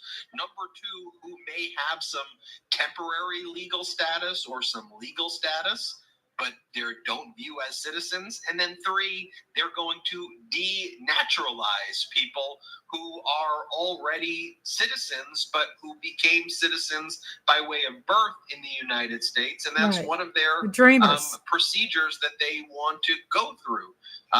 Just take a look at what Charlie Kirk posted moments ago. He says, Tom Homan, so let's be clear, just to rewind briefly. So today, Donald Trump appointed. I think Donald Trump's not going to do nomination processes. And we'll talk about that. He's not going to do nominations. But he declared that Tom Homan is his border czar. Tom Homan previously ran ICE. Tom Homan was the person who came up with the family separation policies. And over the past 3.5 years, Tom Homan was the person who talked about bloody mass deportation exercises. And he's used words to the effect, if you saw what we did back with the family separations in 2017, 2018, 2019, 2020, you're not even going to believe, direct quote, the shit we're going to do if Trump gets back in power. So this is one of the first people Donald Trump picked, Tom Homan. And already today, Tom Homan's talking about going into workplaces and rounding up people in their places of work. And let's take a look at what Charlie Kirk said. By the way, family people too, people who are here for 30 years. Yeah, let us be clear. There's no family man exemption to this policy, okay?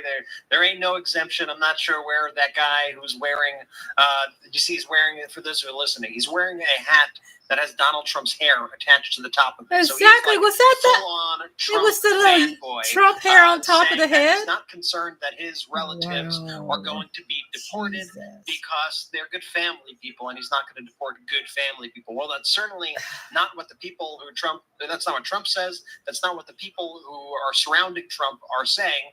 And I think one of the clearest, instances or one of the clearest examples of how far Trump and his acolytes are willing to go now that they're going to have power is that infamous Stephen Miller post that we have seen recently, where he said he was going to, quote, turbocharge denaturalization in 2025. Turbocharge it. Denaturalization is the process of stripping away the citizenship from people who have acquired citizenship in this country. So even if you're like, oh, I'm legal, it's not going to affect me. I'm here legally. I'm naturalized. I'm good. No, you're not good. Right. And Donald Trump on the campaign trail has already said time and time again that he is willing to go to groups that he doesn't like, to people he doesn't like, and strip away their citizenship. He has called those Haitian migrants in Springfield, Ohio, who are there legally, he has called them illegal. This is what he's done throughout the country. People who are here legally, they want to do these bloody mass deportations, kick them out, or throw them in these private prisons. But what did Charlie Kirk have to say? Charlie Kirk says Tom Homan announces he will begin workplace immigration raids. Let's just be clear what that means, though. That means exactly the questions that were asked to that Latino Trump voter, right? You're in the farm, you're in the factory, you're on a construction site, right? You are contributing to the economy. You are working your ass off in jobs that Americans are not doing for far less money than Americans would do it at as well, or Americans not do them at all. So you can support your family. Then ICE or the military or the National Guard rolls up on you at your I'm waiting work for what site he will do while to the you're Ukrainians building because things, they are supposed building to be here for infrastructure only 2 projects, years. bridges, Yeah, while he's going to you're, get rid of them. picking crops that we all rely on for both Easily. consumption here and for exporting. You're contributing to the economy, work, right? Look at it. Workplace, He probably turned him over to workplace, Russia. and ripping people out, throwing them into cages, and then throwing them into countries that they may not even live in, right? I mean, one of the things that Donald Trump says he was going to throw the Haitians back to Venezuela. Like, they're just totally different countries. Let's keep reading, though, what Charlie Kirk is saying. He goes, if you are illegal, get out of our country now. It will save us time and energy and also spare you the humiliation. The days of gaming America's immigration system with impunity are over. Get out. It's also notable that he uses the word humiliation. You know, like, as part of this, they're going to denigrate human beings, right? Like, treat human beings the way we saw photographs of American military in Abu Ghraib, like Iraq. Like, we're not just going to deport you, the Trump said, we're going to humiliate you. And that's a message to that Latino Trump supporter. It's like basically a message to you. Right. So let's be very clear, okay?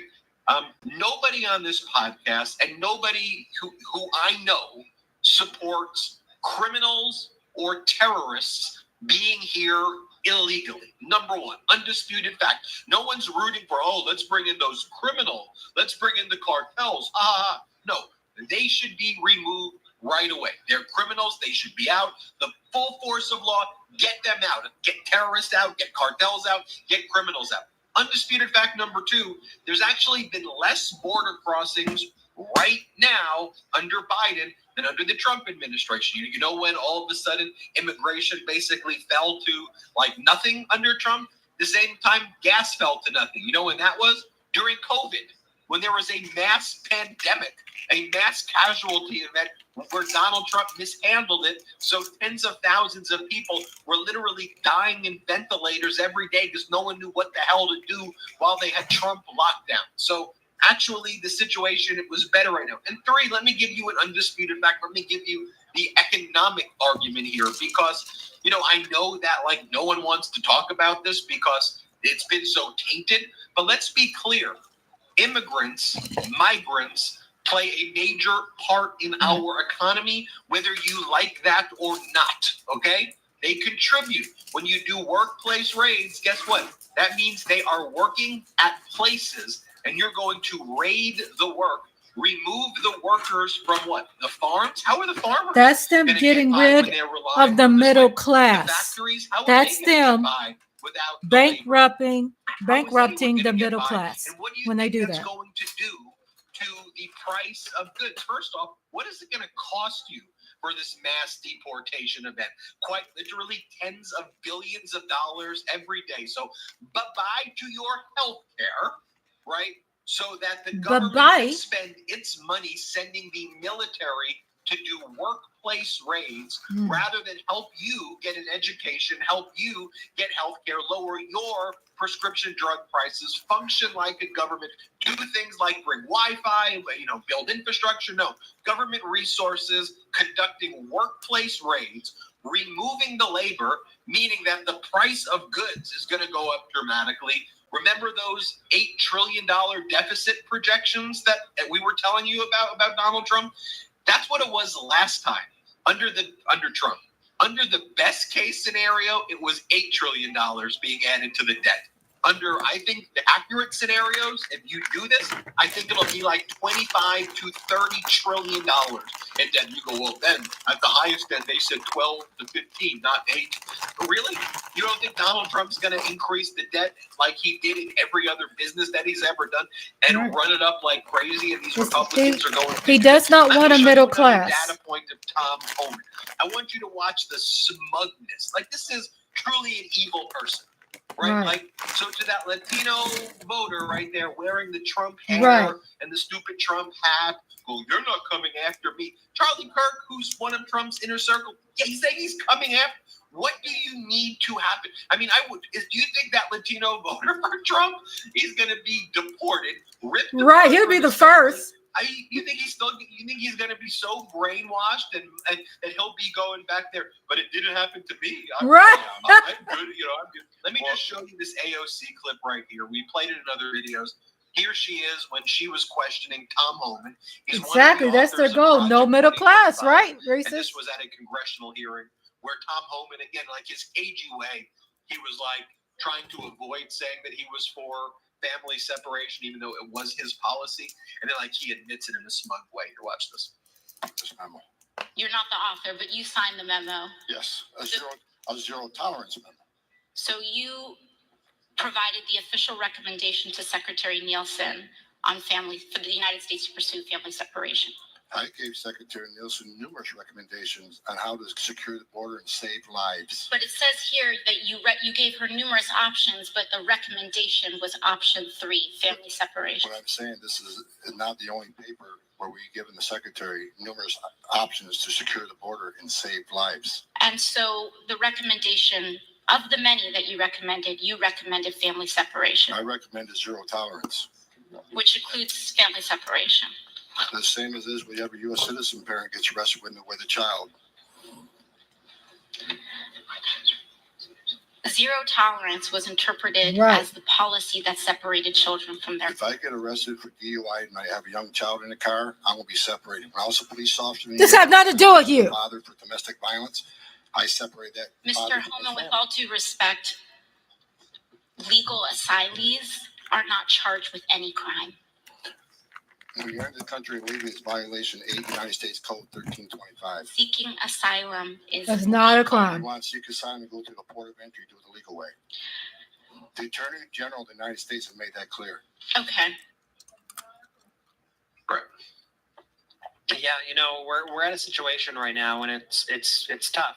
And one of the things that makes it extremely tough is that all of us also have to endure all the consequences of this election, of whatever happens. Unfortunately, there's part of me that thinks that it's the only way for some of these folks who voted for Trump to realize kind of what they've done. And I don't say that facetiously, and I don't say that with glee by any means. But I think, people have short memories. They voted for Trump the first time in 2016 under similar circumstances, similar reasonings. What's the worst that could happen? This guy's not part of the establishment. He's a businessman. Look, he's silly. He's on TV. He's not going to come after me. And then what happened? We had demonstrations in the street all the time.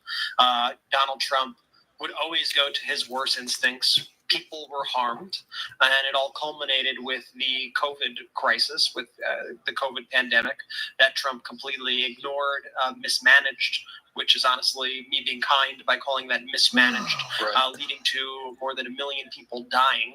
And those are the consequences of, putting somebody so just willfully unprepared and unfit for the job and with all these dangerous ideas in the office. And, unfortunately, it may take a little bit of pain for some of these people to realize, oh crap, I messed up. Oh yeah, that's why I didn't like him. That's why I made sure to vote against him in 2020. But here we are again, where people are, to use Ben's words, delulu.